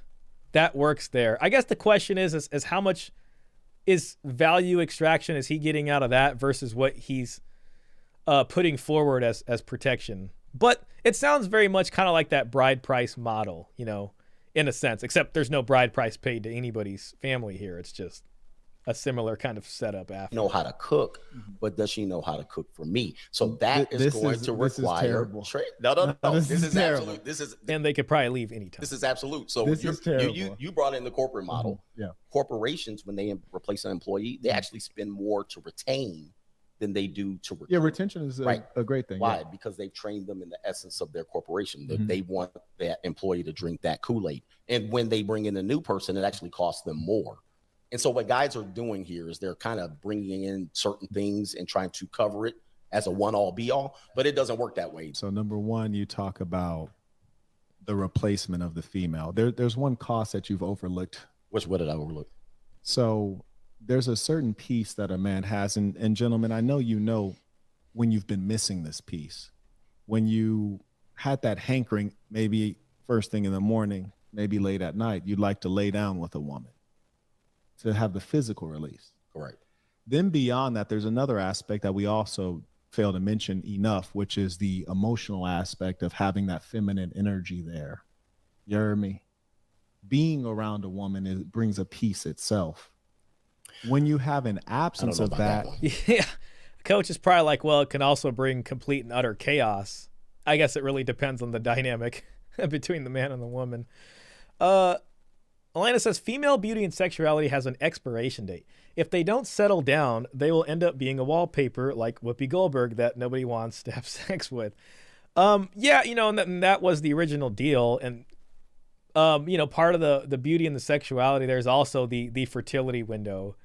You know, and as technology increases, there are certain things like IVF and stuff that can maybe help stretch out that fertility window up to a certain point, and maybe even the beauty window up to a certain point, you know, whatever the magic the ladies do to make themselves look good for a longer while. That kind of reminds me, by the way, I was in Turkey. You know, you always hear about the guys getting the hair, like if they're going bald, they get the hair replacement surgery in Turkey. So I saw a lot of guys with like, that just got out of that, and you can kind of see the hairline, and they got all the like pokes in there, and they're getting better from that. But what I didn't expect is I saw a lot of women that had like a little bandage over their nose because they go to Turkey to get nose jobs there. That's just a fun little thing on the side. Expiration date. Oh yeah, have an expiration day. But yeah, so, you know, I think everybody nowadays is just trying to stretch out that window as long as possible, you know, and women do this and even men do this. Like once men hit a certain, like maybe he doesn't have kids now, but maybe when he hits a certain age and he has this kind of brush with mortality or something, he'll be like, all right, it's time now. I think that's kind of similar to what happened to Andrew Tate. I don't think he had any before, and then maybe he kind of saw this jail stuff coming up, and he's like, it's time to start having some kids because, I mean, the end is almost near. You know what I mean? You spend your time pursuing it and searching it out, or you spend your time with internet or masturbation, all of these things that have become vices in the absence of a decent woman. So there's actually a significant cost to not having a woman in play. Could be. But most men require very little, right? We require peace, quiet, and freedom. Most women, because we talk about this, and this isn't just women, it's men. We kind of talked about this, but I missed the point. So I'm going to go back and reference it. We live in interesting times. Yes, we do. most people believe that they're queens or kings and they're peons. I don't know if people believe in their kings out here. I feel like it's mostly these slores out here is wildly overweight thinking they're queens. Which is bizarre. But go ahead. But however, it also speaks to people don't even have home training at this particular point. Factual. Okay, so we agree on that. Tell me more. So their lack of home. Elena says, but when there is a choice between a 50-year-old cat lady and a 25-year-old model, yeah, I mean, you know, and in general, most of them are gonna be attracted to the younger woman, you know, like if they have like a similar attractiveness and figure and all that, then yeah, they'll probably go for the younger one. You know, I'm trying to think of examples where guys went with an older woman, and all I can think about is the French president Emmanuel Macron. He's with like I don't know, that must have been a marriage of there must have been some kind of deal there. I mean, who am I to say? But you know what I mean? Yeah, I mean, it really depends on the situation at that point. But yeah, in general, most guys are going to be, you know, attracted to that and probably want to get married and take the time there and how long that lasts, you know. So that is how that works. No matter how much they try to stretch out their sexuality. 50 years old spinster is no longer fertile by that time. She lost her objective SMV. Yeah, I mean, I think at that point, like if it comes to something like a marriage, she'd have to offer something that is an accumulation of lifetime. Essentially what would be like a very large dowry, if you think of it. And then as the guy would be like, you know, I don't know, maybe they'd be willing to do it, you know. Or they end up with someone who is just like super blue pilled, I guess you can say, you know.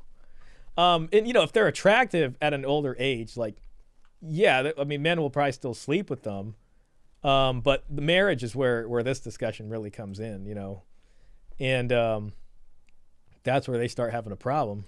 Training, by the time they get to you, you're going to have to do such a deconstruction and a rebuild that since our society does not have parental guidance, he's basically saying like women here are not raised to be wives in the sense of like other countries, and it's just not going to fit. It's just not going to fit. You know what I mean? Caesar says Wolverine was with an older woman too. She was like 12 years older than him. Yeah, I think they might have got split up, but I know he was. I might be wrong. I think Jason Momoa was also. You know, I'm going to look that up because it's going to bother me. They ended up getting divorced. I did a video on Jason Momoa's divorce.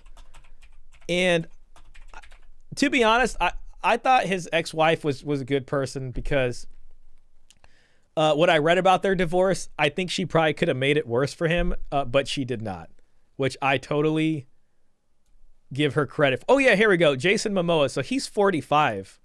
And his wife is 57. And this is Jason Momoa, right? So, like, this guy, I mean, maybe they were married before he got famous. So, yeah, she's 12 years older than him, just like Hugh Jackman. Now, of course, this doesn't happen all the time. And most guys are probably not going to do that. It just happens sometimes. But you know what I mean? Like, I don't really know what Hugh Jackman's divorce situation was. Yep, dowry makes sense. This is why she was building the career, right?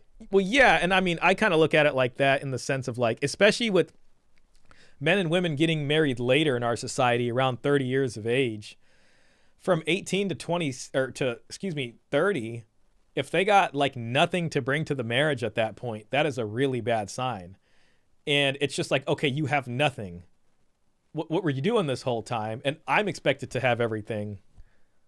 That doesn't make sense. And then beyond that, it's like if you got nothing, then you can look at her family and be like, well, so your father is giving you nothing to bring with you to this marriage?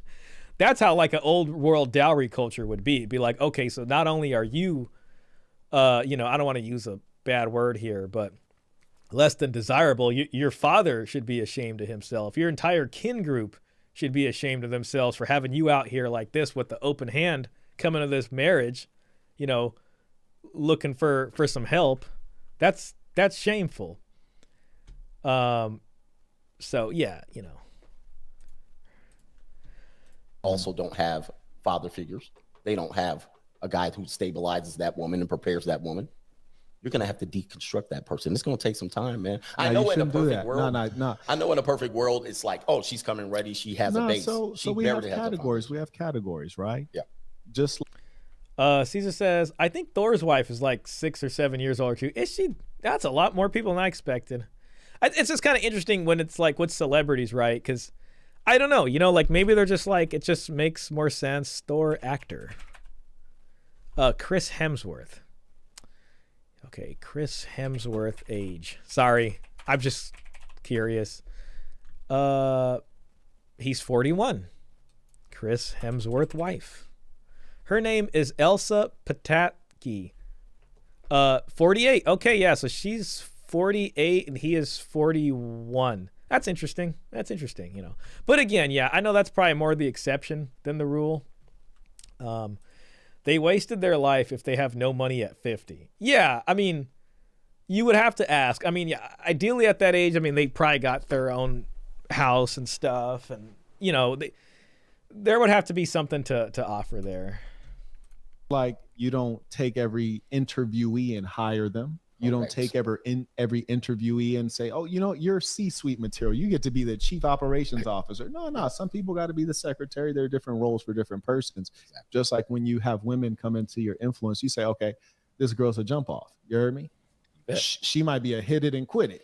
Absolutely. We ain't going to do nothing else with it. I'm going to pretend I don't know her when I see her. Or she might be in the category of limited association.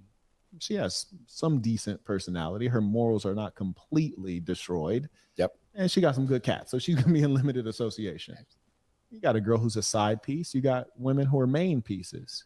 The key is to properly categorize these women and limit their influence in your life only to the category you have put them in those fixed categories.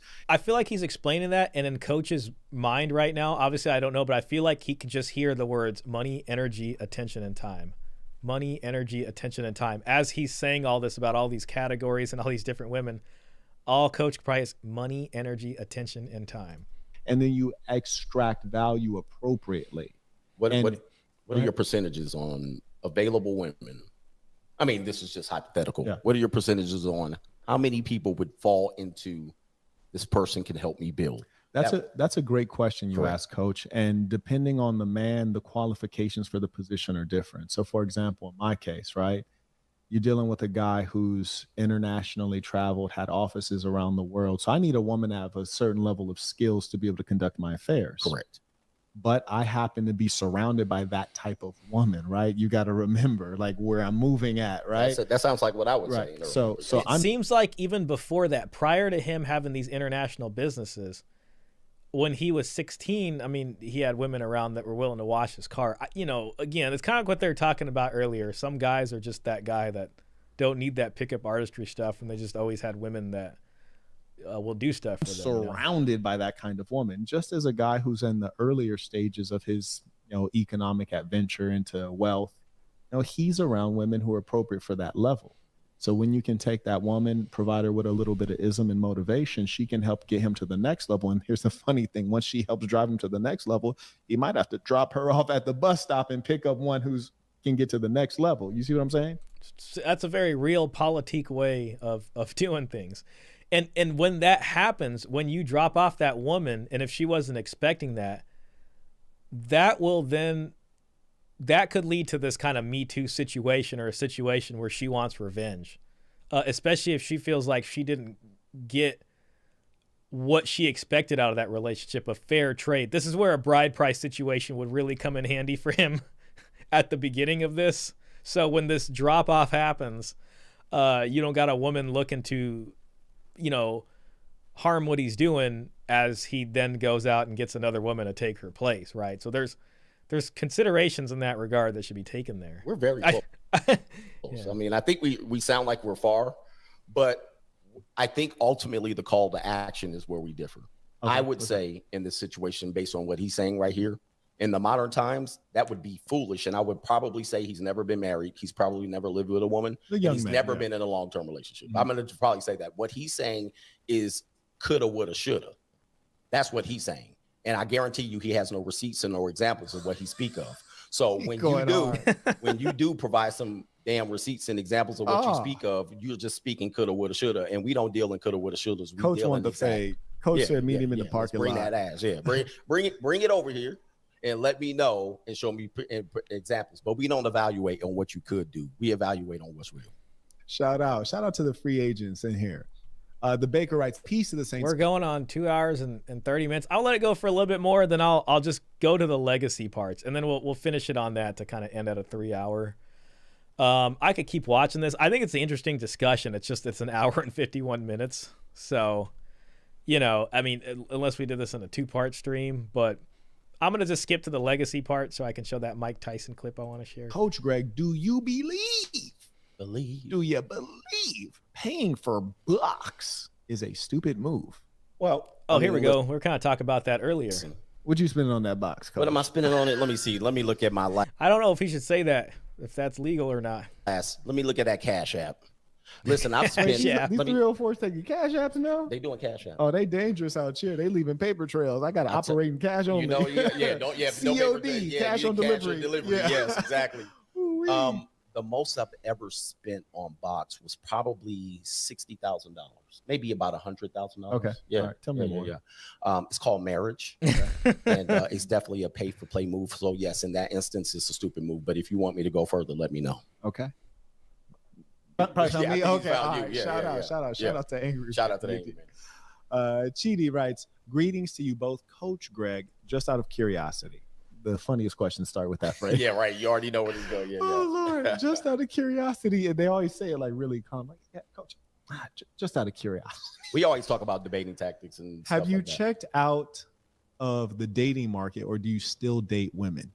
It depends on what you mean date. But yes, I'm still involved. I'm still in the field. I still talk to women. I think a lot of people really don't understand. They think free agent, I'm in a corner with a light on like this. Yeah, talking, jacking off to the computer.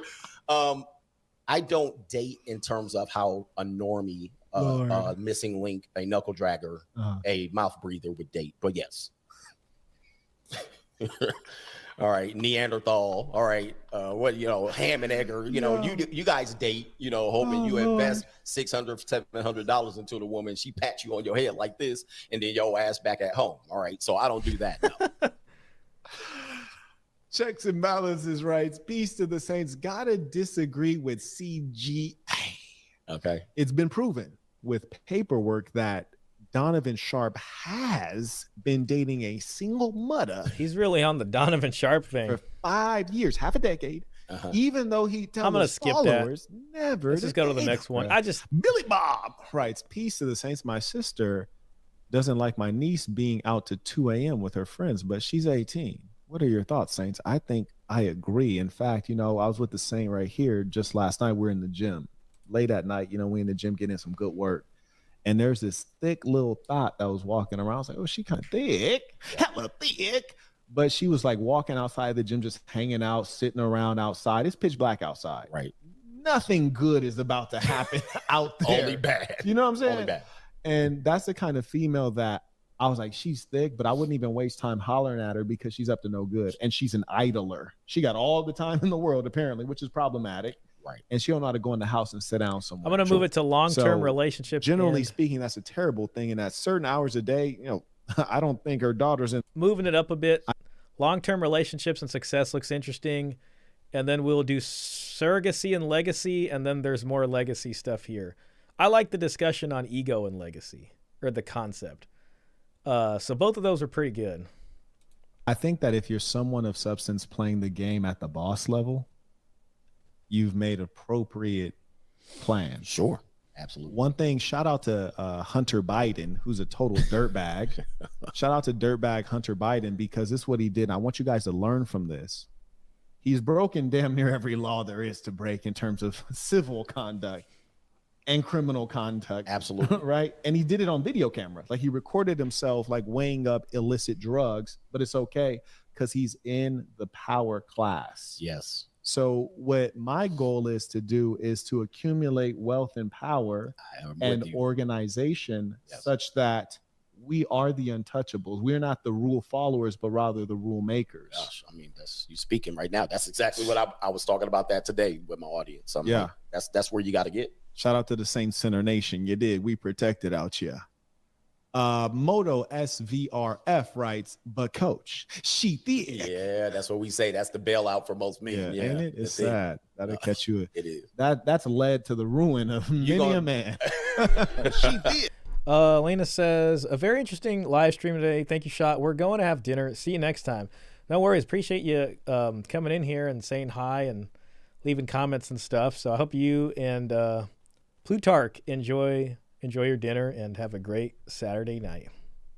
Thank you again for hanging out. And thanks for sending me that movie. And I know you sent me the Brothers Karamazov, so I'm going to watch that. I've been really enjoying the old school Russian movies as of late. She thick. I'm going to go in and then, you trying to backtrack. Tough. She thick could be something that get you killed, get you on alimony, get you divorced. Child support, divorce. Stolen rights. Apologies for the wording. I was talking. Caesar, yet again, you are helping me get the Rodecaster Pro 2. Thank you, sir. Will be reinvested into the channel. I'd give you the sound effect, but I can't. You plan on having kid shot? If it's something you don't like to share, I understand. No, it's all right. I think when I was younger, from like age 20 to 29, that's something that I aspire towards. And the older I got, it just seemed further and further away, especially towards like the latter part of my 20s.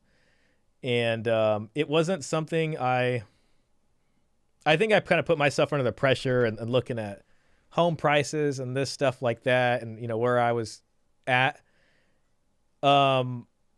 that I eventually just kind of got rid of that. Like mentally speaking, I was like, I'm just going to stop putting pressure on myself. And when I hit 30, I was like, whatever. And it just kind of got rid of all that. And I felt a lot better. Ironically, around that age is when I started really dating women. And, since then I'm 34 now, I've dated a decent amount of women and all that kind of stuff. And had some girlfriends, and it's something I think about. I sort of kind of go in saying, yeah, it's not something, I'm not interested or whatever. But deep down, like, I know I would do that. And I kind of have like two ways of looking at it. I have this sort of walk through the fire mentality where it's just like, well, if it happens, then I got to do what I got to do. There's no way out. That's mostly because if you do plan on seeing women, it's not always up to you whether or not she's going to get pregnant or not. Now, it is, but at the same time, like, depending on how much you trust her, you can walk yourself into a situation. You can nice guy your way into a situation, and she can say one thing, and it can end up another, so you got to be careful there. And I think some of my past sort of situations, relationships, ended because of that sort of what I call CSI PTSD, child support induced post-traumatic stress disorder.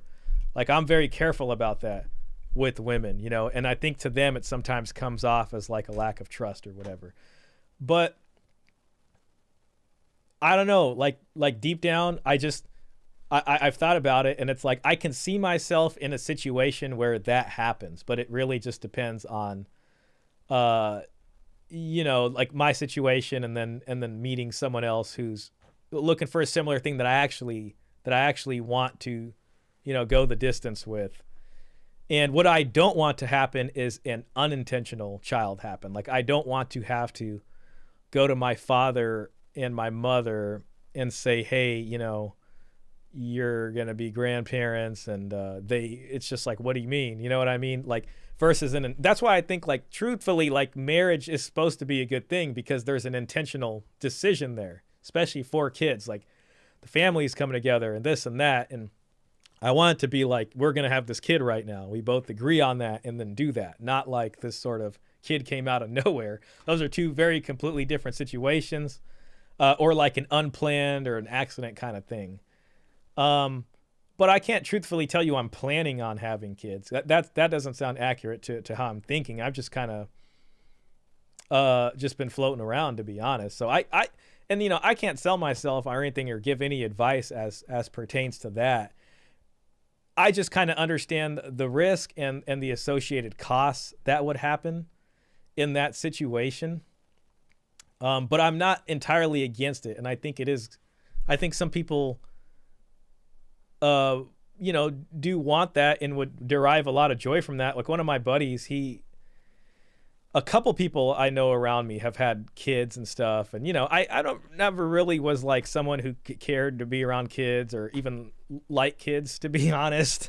But going to my buddies and seeing his little baby getting bigger and starting to talk and stuff, it's a beautiful thing, and I'm not against it. Like I think it can be a good thing.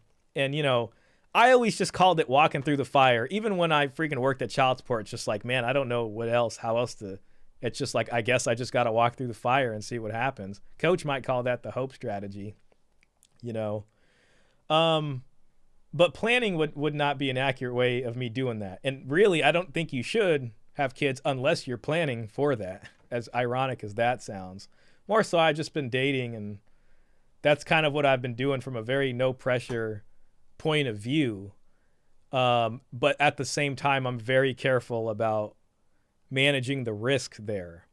And that's the part that kind of makes or breaks relationships, especially as they're trying to push you towards something else. I noticed that a lot of women, I always thought it was guys who were like more irresponsible when it comes to like pregnancies happening within relationships. But then I kind of realized from some of the women I met, maybe it's just the women I've met, that some women will take some real chances or want to take some real chances. And I'm just like, wait a minute.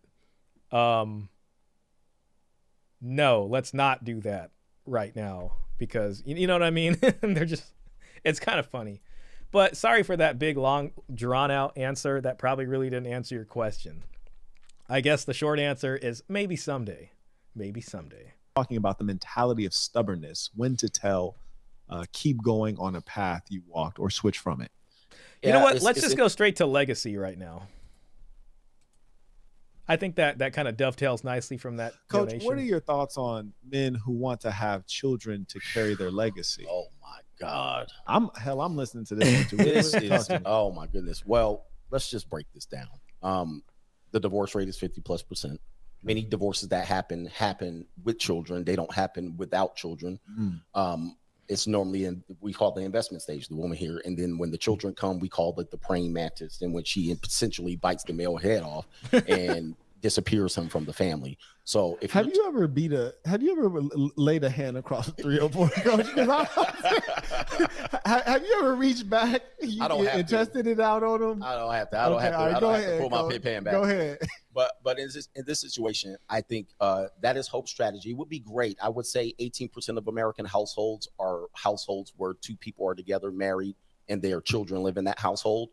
The rest of American culture is everything but that. We have co-parents, we have step parents involved in families. Would you recommend it? Would I recommend it only for their legacy? I'd say you're probably more likely than not to pass your legacy on to your children. You're more likely than not. Say you didn't have any kids, right? Yep. And say you're 30 years old, 2022, you don't have any children. Yep. Are you planning to have kids? You could. No. Me. Given what you know today. Yes, yeah. He's asking if he's a young man, because Coach has kids and all that. So when I sometimes look at Coach, I think like Coach is on kind of the other side of this whole debacle. Like he's been through it. He has the kids now, and now he can kind of just go on with what he's doing and sail the 7 seas, so to speak. But guys who are younger and who haven't done that yet, that's something they come up against, and even me. So that's where I start to think like, part of what Coach says is a little tough for younger guys to deal with. We take your mind today with all your wisdom. We implant it in a 30-year-old today who doesn't have any kids, never been married. Mm-hmm. Are you going to have kids? That's a great question. To have kids, ways to have it other than with. Are you going to have kids? I could investigate reasons to have kids, ways to have it other than with the current system. And there's ways to do it. Would you want to have kids? Yes. I mean, I guess out of the state marriage contract, which is technically out of wedlock, I mean, maybe not spiritually speaking, but that would be a way that's less involved. Of course, there's still going to be struggles there, but overall, it's less leverage. So that's a way. Yes. Okay. How would you go about it? I understand that. So I could depend on an American woman and roll the dice. We call it rolling the dice. All right, you can roll the dice. At the craps table. Yeah, you at the craps table, roll the dice. Little JoJo. Yeah. Go ahead, You can roll the dice on that one, which, you know, the statistics are dismal. Yeah. And this one, especially if you're a melanated brother, Okay. it's dismal. You're talking about 8 out of 10 chance that you're going to be disassociated with that kid. Okay. And then there's another chance that another man will be raising that kid. All right. So I can't have that. Yeah, What's the good news though? So Coach? the good What's news the is there's options out there for you. So again, a lot of people think I make complaints, and I give you options. I actually rolled it out here. I said you could be you can hire a surrogate. You can hire a surrogate in advance. The surrogate thing, you know, I made that video on the single mothers by choice thing, and it's women who they do IVS to themselves with the sperm donor because they don't want to have a father in the child's life. They don't want to have to deal with that, and they just want to do it on their own. And I cannot get behind the surrogate thing or the sperm donor IVF thing. I just, from the child's point of view, I mean, I just think it's weird because it's like, I think the child should have both parents in their life. I get that bad things could happen and they might not have that, but I think that, you know, shy of that, to purposely do it without one parent for the child is kind of cruel. And I think the child will kind of grow up and wonder, like, you know, where's my dad or where's my mom? And to me, I could never do that. You know, it just wouldn't be, I just couldn't do that. And this man then went to the 4th dimension right now. Okay. So this is what I'm telling you. So at that particular point, you eliminated the chance of having someone divorce you, take your kid, have some other man. So we talk. Now, listen, to be charitable to Coach, yes, that is an option, you know. But when you think of like someone like, I think Amber Heard did that after her marriage with Johnny Depp. Like she got a sperm donor and she had her own baby. It's just like, it just seems really like narcissistic. It seems like something that people who are affluent might be able to afford to do. But for a normal person, I just don't know if that's a good idea at all. I mean, for anybody. And it just comes off really like it is just not, there ain't something about it. About single motherism, right? I want you to listen. Wait, did you call that an ism? Single motherism. Single motherism. So single motherism is so prevalent that men still, even when I bring up the fact, and they will bring up the fact of single mother, and then they'll still want to have babies. But the amount of single mothers out here. You'd be a single father.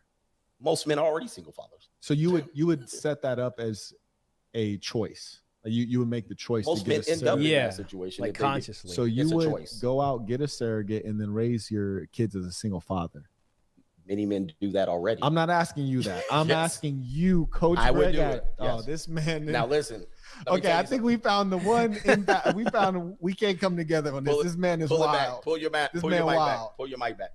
I'm going to show you something. I'm going to tell you something. I'm going to tell you why people don't do this. Don't do what? What I just suggested in terms of being a single servant. Because it's crazy, but go ahead. What's the other reason? Why is it crazy if most men end up in that position? That is not logical. You basically said, no, that is not logical. I mean, I think it is logical from the point of view of like, okay, if women have this ability to take the child from the dad and become a single mom and then extract resources from you, and exact equal and opposite parity is to pay for this surrogate, and now you're in a position to where that can't happen from you. But I kind of am seeing it from the point of view of listen, I don't know what the kid's going to think. Maybe the kid grows up happier than ever. But in my like imagination and speculation, the kid grows up just missing something. Like Amber Heard's daughter, I feel like is going to be looking for daddy her whole life, possibly. Now, I could be wrong, and she could be incredibly stable and go on to win a Nobel Peace Prize or possibly advance humanity's understanding of physics and all that kind of stuff. But it's just, I don't know, it doesn't seem like a good idea. Hold on for a second. Hold on one second, Coach. That's not logical. It's an option. You said because this is the frequent outcome, why not do it intentionally? That's what you just said. Yeah, you're better. You're put in order to make the consequences to oneself a lot less than otherwise if another person's involved. Putting yourself in a better position. You might be in a better position than the unfortunate result of ending up as a single father if you're driven by fear. That wouldn't be a fear of divorce, the fear of alimony, the fear of child support, the fear of the government taking over. That wouldn't be a fear. That would be, so say for instance, if you had a prenup, which prenups are, it's just a contract. It's just a contract, yeah. But a person that was suggested, that wouldn't be a fear. That would be preparing yourself. So it's not a fear. You're just basically trying to mitigate the damage. You said if you use a surrogate. Correct.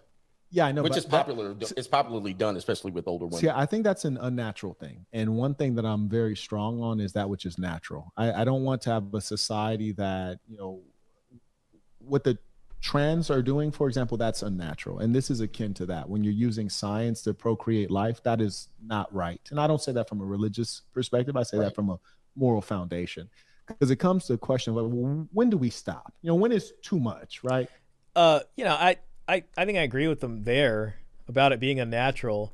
I guess the other part of me that wants to give Coach a little bit more support is the sense of like, or credit, I should say, is just, you know, humanity with each iteration of technology we get moves a little bit more away from nature and relies more on technology. And, you know, we might end up in this situation where it might even become normal in the future, especially with how individualistic it is here in the U.S., especially, where people do this. It kind of reminds me of this book. Damn it, I can't remember the name of the book. I think it's called Brave New World. Let me pull up my Kindle here. And, you know, to my shame, I've still not fully read the book. Here it is, Brave New World by Aldous Huxley. But I have read the first couple chapters, and like the first couple chapters, it starts out with people taking a tour of this, what's essentially like a fertility factory. And the scientists are explaining every step of the way of like, yeah, and this is when we put the eggs and the embryo, you know, and the sperm together, and these are the fridges with the embryos in it, and then this is how we make humans. So in this story, A Brave New World, I think it's like a good, I don't know, it's probably like 50 years old. It's an older book. It's kind of facing this question of like humanity going about reproduction in a very different way. I got to go back and read that book. It is very interesting. Klaus says CGA has it right. It's strategy. If you end up anyway in a situation, do it in a way with less risk and cost. Yeah, and I give him credit for that. You know, that is the more logical approach. So when Saint said it was illogical, I couldn't agree with him there, because I think it's very logical. It almost seems too logical. It seems like very like emotionless robotic logical. You know what I mean? And it is a kind of parody for the other side, but on a human level, it's just like, oh man, yeah, I don't know about that, you know? But yeah, it's a strategy. The question is legacy necessary? Personally, I couldn't care less. So this is what I want to show you about the Mike Tyson clip too. And there is a section here called Ego and Legacy. I think I'll let this carry on for a couple minutes, and then we're going to go straight to the concept of legacy, and then followed up by ego and legacy. And then that'll be it for this. We'll watch the Mike Tyson clip. We'll call it. And I think that's too much. So for me, a moral line is drawn like, no, I'm not going to intentionally bring a child into the world where they don't have a mother and a father. That is itself immoral to me. Now, for example, when you look at the data and you say that there's an 80% fail rate in fill in the blank situation, I've been living at the top 1% of life my whole life. You look at as measured by education, as measured by IQ, tested IQ, not speculated, right? As you measure by income, as you measure by all of the indicators, I've been living at the top 1%. So I would only expect to continue outperforming the indexes that I'm against. Correct. That's number one. But yes, when we're talking about average people, when I think that a man be in a good state of affairs to have a surrogate and try to raise the kid on his own, no, I think that kid would suffer with a single father just as much as they would suffer with a single mother. And I think it would be an immoral. I think that part makes sense. You know, there's a lot of studies on children being raised with single moms. Now, I don't know if it'd be the exact same, because some places say that kids raised by single fathers actually do a lot better than kids raised with single mothers.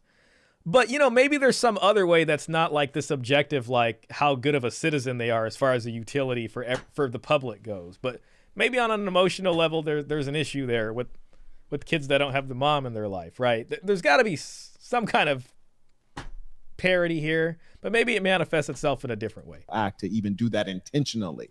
I would even find it to be more moral to try to make a go at marriage and end up, falling short of your goal.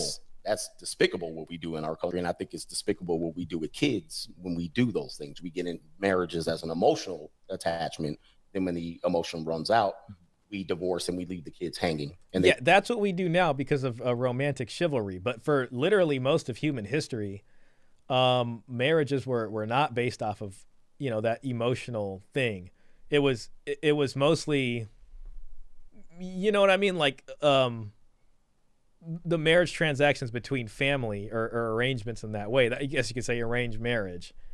And so more recently, they use this sort of emotionality or romantic sort of love, I guess you can say, as we define it now, to start a marriage. And then that runs out, as it, I guess, inevitably seems to do for a lot of people. And then it's, I think what Coach is going to say is that's kind of cruel to the kids also. And you can even argue immoral, because it's like setting them up for failure. They live out of backpacks for 12 years of their lives. There you go. So let me tell you something. Kids going back and forth from mom and dad's house, and it's crappy for the kids. That moral line and what's natural, that's against nature. And we see, and that's the experience that Coach has that I think Saint doesn't, because I don't know if he has kids or not. Do it 80% of the time and 50% American-wise. But let me add this. We also use science to keep people alive, and we've been aliving people for a very long time. I think we need to stop that too. Exactly. So if we're saying don't bring people in scientifically, well, we've been keeping the people alive. That's also that's where I got to give it to Coach, because as much as I feel the same way as what the Saint is saying, part of what humans do is just really push the boundaries on technology. And I think if, as every generation goes by, we get even more and more and more further away from nature. So if that's where the trend is going, is this way, then, that's probably where, it's going. Though me personally, I couldn't really, do that. Or I wouldn't want to, I just... Caesar says, hey, Shah, I know you read a lot. Do you know why aristocrats used to have other aristocratic families raise their kids? That's a good question. I don't know if I have a real answer to that. I guess what I think about is like, one family sending their child to live in the house of whether it's like a lord or a king, and to live in that court and be part of the court there. It could be a bargaining chip on one hand. It could be an attempt to kind of groom the child to, for alliance reasons. It could be to maybe groom them for a marriage or some kind of thing to get the family together there. I wish I could think of better reasons or examples off the top of my head. But I think it makes sense. The question is the difference between sons or daughters there. I can only think of sons. I don't know if they sent daughters also in that sense. That's a good question though. I'd really have to read more about it. So I don't want to say anything that could be wrong, but I have seen instances where that happens. It always seems to happen in a story where it's like they send them there to kind of, be with them or be with the other kids in that family and learn there. But it could turn into a hostage situation fast. I think there was something like that in Game of Thrones. In Game of Thrones, there was that, I think, kingdom, that island kingdom that was north of the Starks kingdom. And I think that guy had rebelled against Eddard Stark at a certain point.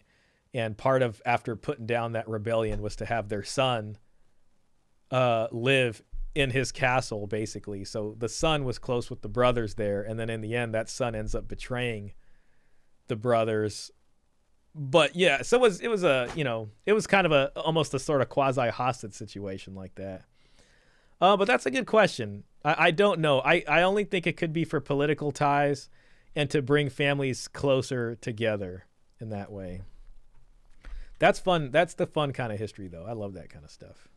And not also only that, logical. Yeah. And Also, we've used stem cells. At one particular point, that was something that we would never do, and people crossed the line, and now we have that, and now they're going above and beyond that. So I think we're at a point now where I think we've kind of hit it there.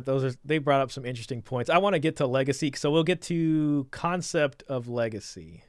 Here we go. Is there any logic to having a legacy? Because once you're dead, you're dead. You're dead, and many times you might have a daughter.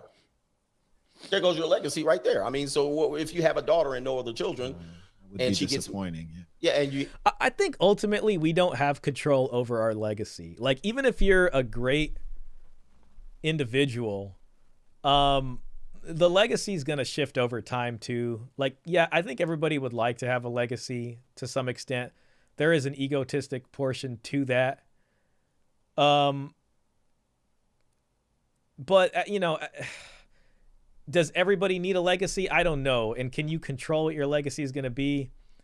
I don't think it's up to you. I think it's almost up to the hand of God at a certain point. And a legacy is just an afterthought. It's almost like a shadow of yourself. There's no point in even thinking about the legacy. You should just be doing whatever you're here, what your purpose is to do, what you're trying to do as well as you can. And as a kind of, just as an afterthought of that will be a legacy. But I think thinking about legacy isn't a point. And then, we live in a society where it's all about freedom. The highest value here is freedom. So you might have kids, they might grow up to do something that has nothing to do with legacy. I think legacy more so might be, you might have more luck there when it comes to actually passing something on.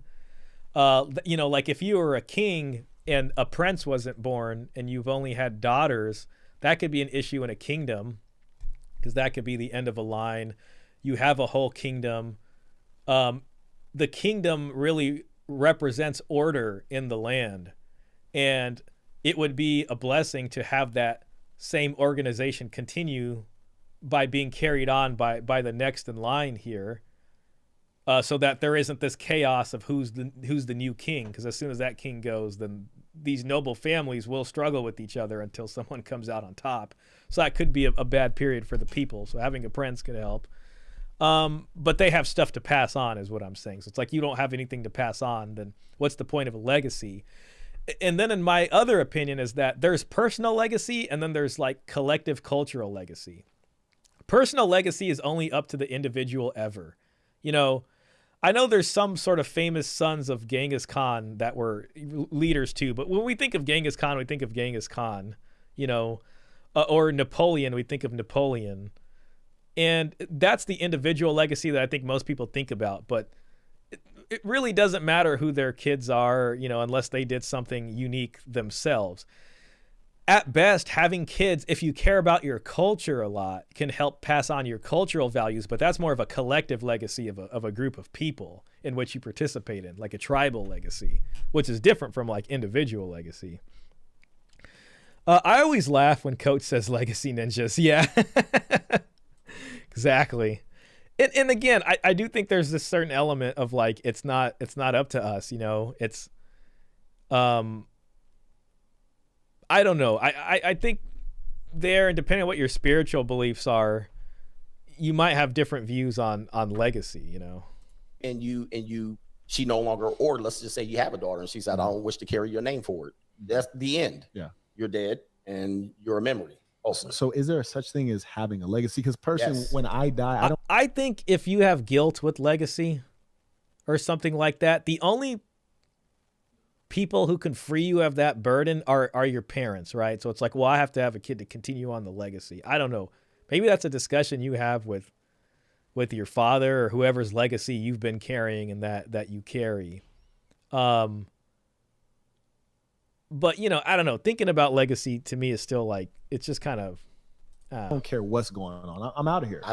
People are very egotistical. Mm-hmm. We talk about death on my channel. I sort of make fun of it, but I say, listen, I know you're sensitive about it, but I think we're all going to experience this. Mm-hmm. For sure. Nobody got out alive. Mm-hmm. Nobody gets out alive. So some of us sooner than others. Than others, you know what I mean? Yeah. But you never know what it is. Yeah. And so I want people to be comfortable with it's going to happen. Yeah. You know what I mean? I don't want you to be that egotistical, but with that being said, and it's like, yeah, you can get married. You have like 2 or 3 daughters and that's okay. You know what I mean? Like maybe in our society it's different. Hey, maybe they could carry on your legacy. It's a different place now, but a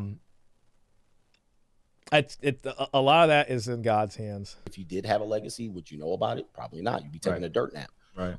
Also, some people get their legacies busted even after their death. So you could have one, and then people come after your name after the fact. Yeah. So there's a bunch of things that people have. I think the ego is big. Speaking about a philosophy, ego is big. So people do want to believe that they live after. Right. But many times, most people that have lived, they have died. Most people have taken their dreams to their grave. Just do what you can, when you're here, and that's all I worry about sometimes when I'm yeah, I agree with that.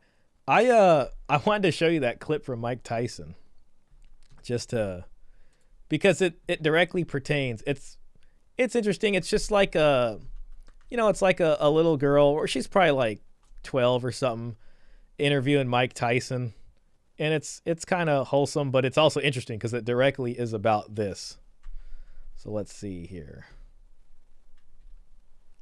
Okay, here's Mike Tyson, the legend. In your return to the ring for this fight, you are setting a monumental opportunity for kids my age to see the legend Mike Tyson in the ring for the first time. What type of legacy would you like to leave behind when it's all said and done? Well, I don't know. I don't believe in the word legacy. I just think that's another word for ego. That's just some word everybody grabbed onto. Now it's used every 5 seconds. It means absolutely nothing to me. I'm just passing through. I'm going to die, and it's going to be over. It's just something about like, it's the contrast between just like this really young person and Mike Tyson just got like so real. You know what I mean? Who cares about legacy after that? What a big ego. So I'm going to die. I want people to think that I'm this, I'm great. No, we're nothing. We're just dead. We're dust. We're absolutely nothing. Our legacy is nothing. Well, thank you so much for sharing that. That is something that I have not heard before, someone say that as an answer. Can you really imagine somebody say, I want my legacy to be this way when you're dead? You think somebody really wants to... It really comes off. It's like anybody like who's probably going to have a legacy, even themselves are probably not concerned with that. It is very egotistic, Think about you. I want people to think about me when I'm gone. Who the fuck cares about me when I'm gone?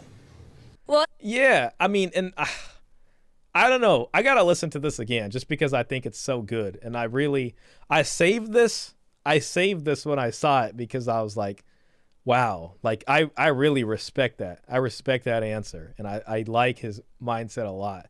And this is someone who's, he's somebody. He's had big accomplishments. And, he's in his older age. Maybe it's like a young man's egotistic fears when they're just like, oh, there's going to be nobody and this and that and my legacy and nobody's going to remember me or care about me. But then it's like, maybe when you get up there, your mindset just changes a lot, In your return to the ring for this fight, you are setting a monumental opportunity for kids my age to see the legend Mike Tyson in the ring for the first time. What type of legacy would you like to leave behind when it's all said and done? Well, I don't know. I don't believe in the word legacy. I just think that's another word for ego. That's just some word everybody grabbed onto. Now it's used every 5 seconds. It means absolutely nothing to me. I'm just passing through. I'm going to die, and it's going to be over. Who cares about legacy after that? What a big ego. So I'm going to die. I want people to think that I'm this, I'm great. No, we're nothing. We're just dead. We're dust. We're absolutely nothing. Our legacy is nothing. Well, thank you so much for sharing that. That is something that I have not heard before, someone say that as an answer. Can you really imagine somebody say, I want my legacy to be this way when you're dead? You think somebody really wants to think about you? I want people to think about me when I'm gone. Who the fuck cares about me when I'm gone? Well, in your return to the... I said to share that. I don't know. I just really like that. I really, really, really, really like that answer. We'll give it a couple more minutes, make it to the end of this segment, and then we'll call it. If you guys want to see the rest, just I'll put the link in the chat. Let me at least do that now, just so you guys have it, and then we'll give it a couple more minutes and call it. Hopefully, I can get my sound effects fixed here real soon. There we go. All right. Jabari writes, "What are your thoughts on men going to other countries for?" I was waiting for it for That's an love. option. Oh, passport, That bro. Yes, all for women love. aren't different, but This move is kind of different. so they're kind of done with that topic. I don't disagree with going to other countries. I don't know. Oh, look, there's another one. Bloodlines and legacy. I gotta click on that just because it's legacy related. Right, your legacy has to do with your bloodline. I've seen bloodlines leave this earth. That's why I have 6. Mhm. That's true, but it's like, listen, I mean, at the same time, it's like you come from a bloodline. Your father comes from one. And it's like when you go back generations and how many people and there is from that, there's a lot of people carrying that bloodline that it goes back to. So I don't know. I don't think it's that serious. It really just depends on where you are and what you believe in and what you value. I think if you live somewhere in a place in a culture and you guys got a piece of land and you want to keep that land for your society, then part of that is having many kids to protect that land and to cultivate it. Because he wants his bloodline. Yeah. I'm not concerned with my bloodline being on the earth. I feel like it's not rational, and it's like it's an uninformed form of egotistical. I think it does boil down to the ego. I think we don't understand death enough to really put it in perspective. Like you done.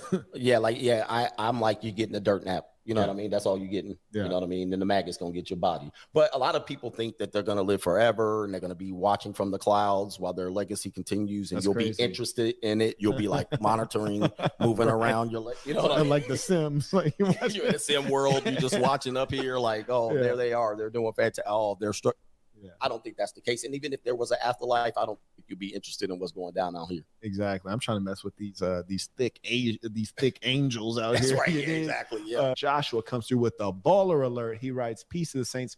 Read The Black Box and Free Agent Lifestyle." This man is a scholar. That's it. Okay, yeah. So I think that's it for Bloodlines and Legacy. I'll just go through the comments and see what's there before we call it. Coach Greg Adams is legit in my book. Let's make that a nice 150. This is when your brother and uncle sit you down now that you're 18. Let's go for, I think the Saint is showing his youth in this conversation. Claiming that a woman brings peace is diabolical. He's obviously not spent enough time with the woman to have this belief. Most men at some point will want to reproduce, which means at that time, you will have to deal with that one woman for the rest of your life. Yeah, this is where the leveraging comes in, the investment. It is then that he will realize what women bring to a man's life, and it sure as hell ain't peace. Mr. Pitt says, Tyson kept it real with that girl, like an adult telling a 3-year-old that Santa Claus isn't real. Yeah, I was like, dang, like it was not, there was no sugarcoating going on there. But you know what? I'm glad he really answered it like that, because I don't know. I just thought it was such a like honest, amazing answer. It just made a lot of sense. Like people will come around here and say, if you don't have kids, you're selfish. And I've always kind of had this sort of conflict in me, which is like not having kids is being selfish, and then having kids is like the most selfish thing you can do. They're both equally selfish. It's like, listen, the only unselfish thing is to go adopt a foster kid out here that has nothing to do with you. That's unselfish. But, okay, yeah, if you want to live your own life, your enjoyment, selfish. If you're going to have kids that are your own genetic material and are essentially from you, well, then guess what? That's also selfish, right? They're not my kids or whatever. That's you wanting to continue you for whatever reason. So when those people are like, you're selfish, it's like, man, get out of here. You know what I mean? Yo, Caesar. Wow, thank you so much. That's very, very generous. Very generous. New audio mixer is closer than ever. I wish I can hit like 3 sound effects. I meant to tell you, I saw an old video of yours. You were reacting to a skin lightening product, I think, from Pakistan.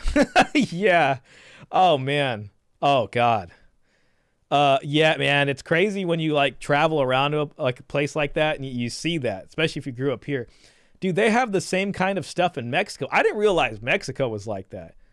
Pakistan's like that, you know, India, a lot of the like I think Vietnam is like that, Korea, anywhere that's like East Asian, South Asian. It's really like interesting when you think about it, you know, and it's like I want to call it like it's weird. And I want to say it's like a racism. It could be. There's different ethnicities in Pakistan, but sometimes you see it within the same family. You know what I mean? It's like you got a few kids and one of them's the dark one. One of them is like the really light one. It's just this weird thing. But in the society, the way it is over there, it's like that's associated with the beauty standard. And also class, to be honest. And, you know, I don't know if that's because if you're darker, you're more likely to just be in the sun working. You know what I mean? But yeah, man, I'm kind of glad you saw that video. It's a very old video of mine. It was just like mind blowing. And people here don't understand how overt that is, you know. Do they have that same stuff in Mexico? The Spanish racial caste system is still quasi part of Mexican society to this day. That would make sense, and especially because, you know, there was an indigenous population there prior to the Spanish coming, and, you know, the Spanish are European, so they're very light-skinned. So I can see that kind of divide existing in Mexico. You know, with Pakistan, yeah, it's just there's different ethnicities there in Pakistan and different languages and stuff like that. I guess you could say some are more darker in general than the other ones, but sometimes it's like I notice it like within families. Like it's the same family, you know what I mean? It's like you're all the same ethnicity, but then there's this sort of like, it's funny, you know, because there's a lot of like threads you can find on like Reddit, and a lot of people from the subcontinent will tell you growing up, especially daughters like really get it. And it's from like their aunts, it's from their own moms that are just like, oh, you know, like, oh, shaming them almost for being dark. It's like really, it really is crazy. You know what I mean? The talk of legacy reminded me because when my son was born, he has his mother's blondish hair, light skin, and green eyes. Wow, yeah, green eyes is rare. My dad was so happy. He literally said we upgraded our genes. Yeah, you know, it's just one of those like things, and it's like it sounds like your dad is probably like maybe from like back home, right? Like you almost can't fault him for that. Like even though it seems really weird to us because of where we grew up, it's just like it's just part of the culture, you know, back there. So when you see that, it kind of hits you a little bit, and then, you know, when you just realize where you are or like what the situation is, you're just like, oh, okay. You know what I mean? If I remember correctly, I think you said the son's mom is Ukrainian. So that'll probably explain like the blonde hair. But then you obviously have blonde hair genes inside you. Otherwise, I don't know. I think it's like 2 recessive genes that make that. Probably same thing with the green eyes. Yeah, gosh. That really is a thing in Pakistan, like a lot. That's a big thing. So, thanks for watching the video, and thanks again for that donation, man. Very, very generous of you. I want to put that back where it belongs, which is in the channel. But yeah, I enjoyed making that video. You know, that was before I was really doing the child support stuff. I think that was before I started talking about child support because I was still working there when I made that video. And it's just something I've always noticed. It's like a look into another culture. Like it really is. But that one was just off the wall because they're straight up selling a product that you inject into yourself that's supposed to make you lighter. That was just insane. Hey, Dan the Man. What's going on, man? Great to see you. My sound effects board isn't working today. Otherwise, I'd give you the sound. What is going on in Pakistan? I just got here. There's an old video I made. Let me see if I can find it. It can't be that old. It's just a video about like skin whitening cream in Pakistan. And Caesar was sharing that how like there's sometimes in Mexico, you'll even kind of see a similar thing. Like there's this huge value on having lighter skin in kind of these areas. So there's a huge industry of like skin whitening creams, which, you know, to us Americans is like really kind of funny. My son's eyes turned light brown after a while. So as he got older, it went from green to like light brown. I mean, you know, it sounds like he's probably got like brown eyes with like tinges of green. It's probably really nice, you know. Green eyes, I think, are I think are actually the rarest eyes. Damn it. Sorry, I'm just trying to find this video. Man, I gotta make some more standalone videos. There were some fun ones back in the day. You can kind of see the evolution of the channel. So then it goes into this. Oh my God. Oh, we're going real far back. Oh God. You might like this one too. White woman harassed in India. Caesar, this kind of plays into that same thing a little bit. Oh, wait a minute. No, this is the video. Okay, yeah. This is the video. The hell? How do I copy the link? Oh, here we go. Yeah, that's the video you're talking about. There we go. Send. Oh my God. Yeah, I mean that was hilarious, man. Every time you see that, like, and it's not just that, it's like the makeup. Like you go to a wedding anytime, like you see your cousin getting married, like she's getting married, and you know kind of what they look like, and then you see like the wedding. It's like the wedding makeup is like they're considerably lighter or something like that.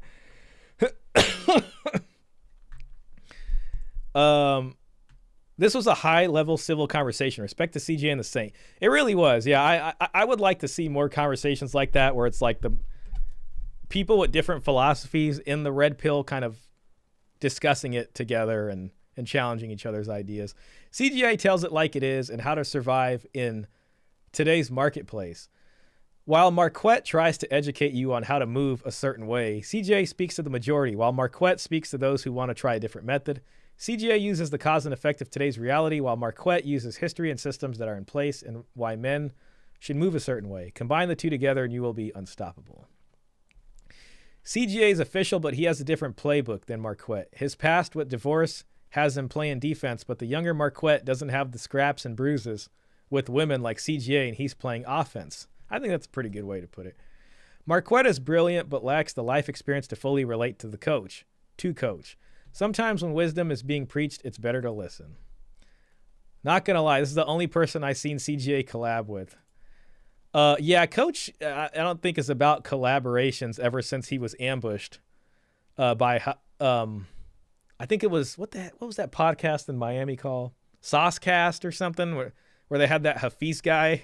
So Coach just, he doesn't trust the collabs, I don't think. This is one of the most productive conversations that has emerged from the culture in a minute. Two well-known masculine intellectual men publicly sharing their perspectives and differing viewpoints on family and relationships without getting caught up on morality or religion is how real progress is made. Yeah, I mean, you know, maybe in the next iteration of this content, we'll see a lot more of this. You know what I mean? What Marquett doesn't understand, his considerable intellect aside, is the women's switch is up. This is the bait and switch. After the investment is made, that's the investment phase. You have to have truly made the investments, time, financial, emotional, also the societal pressure to usurp your authority. All contribute to men saying the only way to win is not to play. Yeah, and you know, if Marquett's younger and he hasn't leveraged himself in that way, then it's hard to say if his philosophy and ideas work because it hasn't been tested against that situation. I think that's probably about it as far as that goes. Dan says, or Caesar says, just look at any Mexican shows or movies. They're mostly white Mexicans. Yeah, it's the same thing with like Pakistani media. I noticed that too. It's interesting. You know what I mean? And it's like you go there in person and it's different. But then when you see the media, the representation is very different for sure. Dan the Man says, that's the same way in Asia. That's why a lot of Asians, especially the women, admire white and want to get with white people. Yeah, that's 100% true. I mean, it's funny because in the video I shared, you know, it's like a white woman over there in India. You always hear these stories out of like India every now and then where like a white person goes over there and if it's a woman, it's like it's not good sometimes. And like if you're a white man, you'll probably get treated like a celebrity. You know what I mean? Just people are just like, wow, you know, it's like, because they just view white skin as like such a valuable thing. It is just very, very different. But you know, that probably goes back thousands of years. Mr. Pitt, yeah, it was Saucecast that tried to corner him, but he used this intellectual judo to end Hafiz's social media career. Yeah. I watched that, you know, a few years back or whenever that happened, and it's messed up that they did that to him, man. That's totally messed up, you know, and especially like for content creators and stuff like that, like ambushing and stuff is just like a dirty game. It really is dirty. And you lose respect I would lose respect for people who do something like that. Trevor, hey Shah, gotta head out now. Sorry for not commenting too much. Preparing to travel to Europe next week. Hey man, that's exciting. Well, I won't keep you here now, but later on, maybe we can hear what countries you're going to. That also means these live streams will be occurring during the middle of the night for me. Yeah, no worries, man. You enjoy your trip. Hope you have a safe trip. Hope you have a fun trip and you get to see and eat a bunch of good food. Man, traveling, I mean, I came back and had a horrible stomach bug. But still, traveling is really fun and all that. So I hope it goes smooth for you, man, and you have a good time. And take like a lot of pictures of yourself, man, in cool places, you know, so you can put them on your dating profile and just kind of up the dating profile swag. Like, here's me in front of the Eiffel Tower. Now I'm over here at the Louvre, you know, and now I'm in England now, and this is just me doing all kinds of tight things. Trevor says, if I don't attend the live streams, I'll be sure to comment when I get the time to watch. Hey, man, I appreciate that. Appreciate you being here, man, and no pressure. You know, we're just in here having fun, so it's all good, man. It's all good.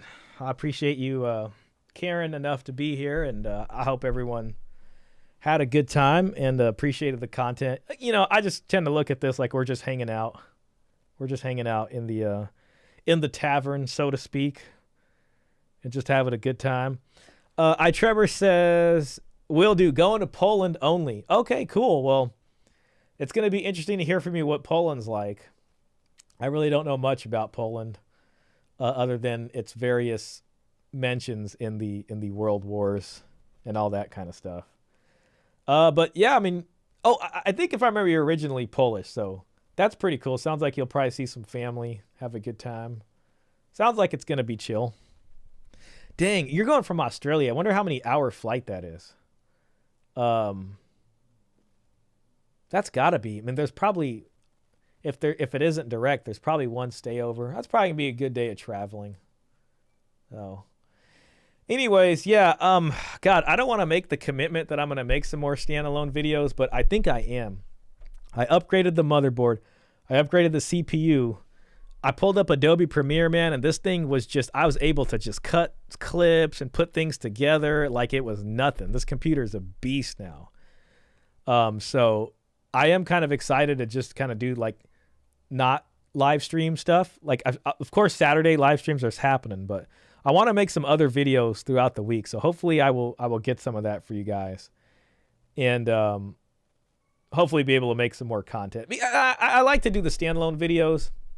I think there's more of a chance for discoverability when you do that as a creator. And I also think it's less stressful to watch just a regular YouTube video because it's not live. You don't got to feel like you're there when it's live for the chatting and stuff.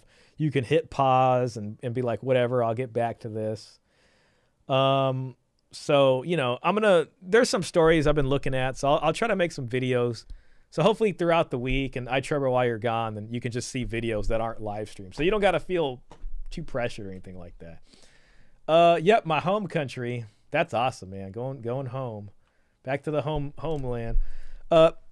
Cedric Walker, if you don't care about lineage, what's the point of working hard and progressing? Well, you know, that's a good question. Dang, I wish you would have asked that earlier. But, you know, we can hang out for a couple minutes. Again, that's just going to be for your own life. And I guess if I had to answer it, especially to play the other side. But yeah, I mean, I think it depends what you contribute and what you're good at. You can work hard and advance humanity as a whole. Now, are all of us going to do that? Probably not. But you can be good for the people around you in some small way that's maybe not, you know, peak performance You know what I mean? There's a lot of things, like Plato, for instance. He wrote this amazing book called The Republic of Plato, and this has been a cornerstone of Western civilization for a long time. And a lot of people have been influenced by Plato, but Plato, I don't think, had any kids. And he was from an aristocratic family in Athens, and he didn't pass on his lineage. But even though he didn't put on himself, maybe you can say Plato actually has more of an impact on us than just having more copies of Plato's physical form out here, because so many of us here have read his books and been influenced by them, and our entire society is like partially shaped by this. So there is a point to working hard in some respect, especially if this is what you like to do, and then this is what makes you feel fulfilled, like you're literally walking in this space like, I was born to do this. Plato, when he was writing this, was like, I have to finish this. I was born for this. This is why I'm on the earth for. You know what I mean? And this is ultimately what was his lineage and was his creation. This was his baby right here, produced many times. So, like, there are things you can say that's not just about the biological procreation. Trevor says 25 of them on flight. Wow, 25 hours of flight time. 15 hours at the terminal. Man, that's a lot of traveling. That is a lot of traveling. That's more than going to Pakistan is like a 15 and a half hour flight from San Francisco to Dubai. I mean, and this is on the other side of the planet. Then then there's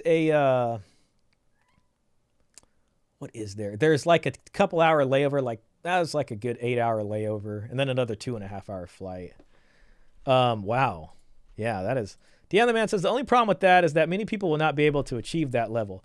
That's true. They won't be able to do that. And, the only thing I could say is just you can value the people around you and try to be a positive influence there. Whether that's for your tribe of people as a whole, and that's really all I got there. But that's a good point. Maybe we can discuss that more.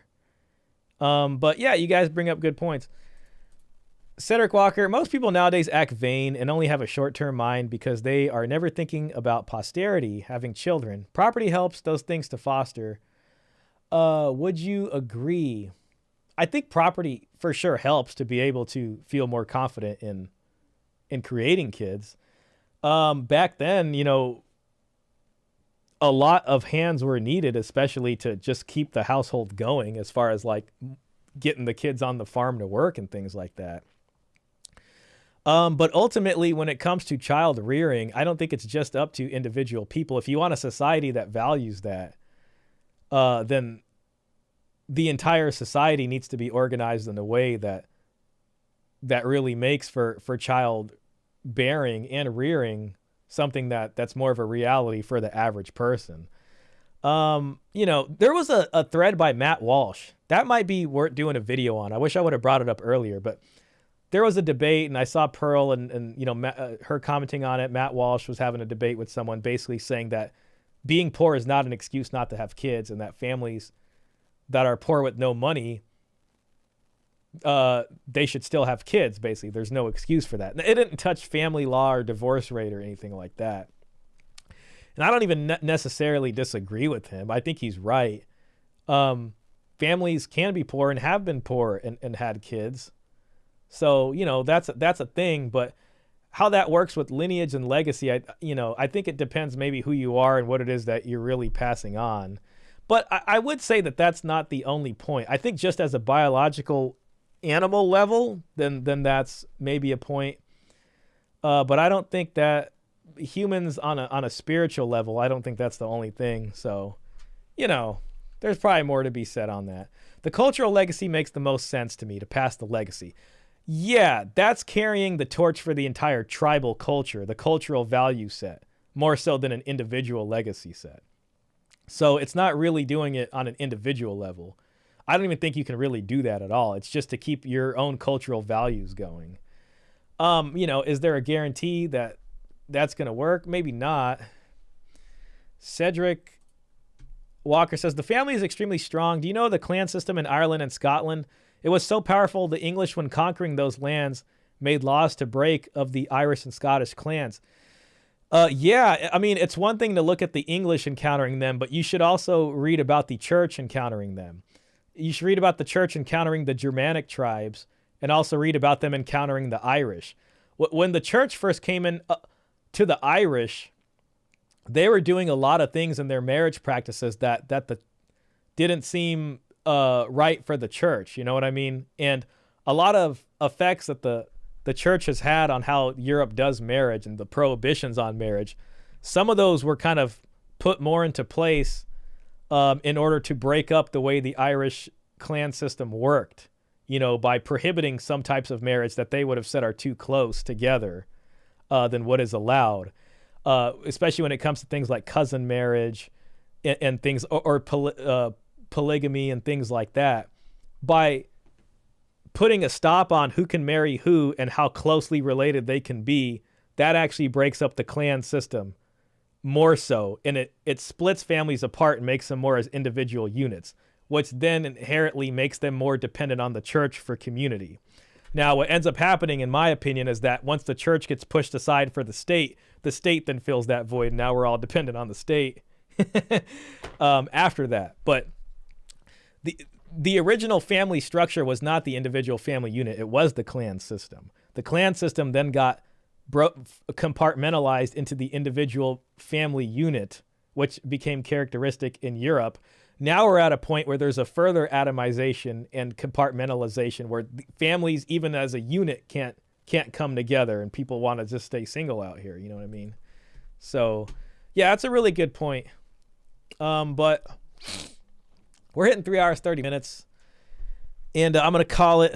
Trevor, hope you have a great trip to Poland. Mr. Pitt, appreciate you being here, man. I think we had a pretty fun stream. I'll try to get the sound effects working for the next one and hopefully try to get some videos for you guys. Caesar, thank you so much for all the donations. I know Trevor donated also earlier on. I appreciate all the donations and everything. I appreciate you guys being here, hanging out. That makes it fun for me. I love streaming, so having people watching makes it fun. Do you believe in the extended family, grandparents, mother, father, children, or nuclear family? Do I believe in? Well, I think ultimately it depends on the economic situation of the society you live in, and that's going to dictate whether or not a nuclear family is viable and sustainable, or if the sort of extended family is more important. I think maybe like pre-1950s and pre-economic boom times, families relying on each other like that, more as a close-knit community, is very important. Us in the U.S. have been privileged enough, at least prior couple generations, to be living in such a prosperous economic time that you could just kick your kids out at 18 and say, go get a job, because they're going to find a job that'll give them a pension and let them survive, and that's it. Then you just got to think about your retirement and enjoying your life. But it wasn't like that.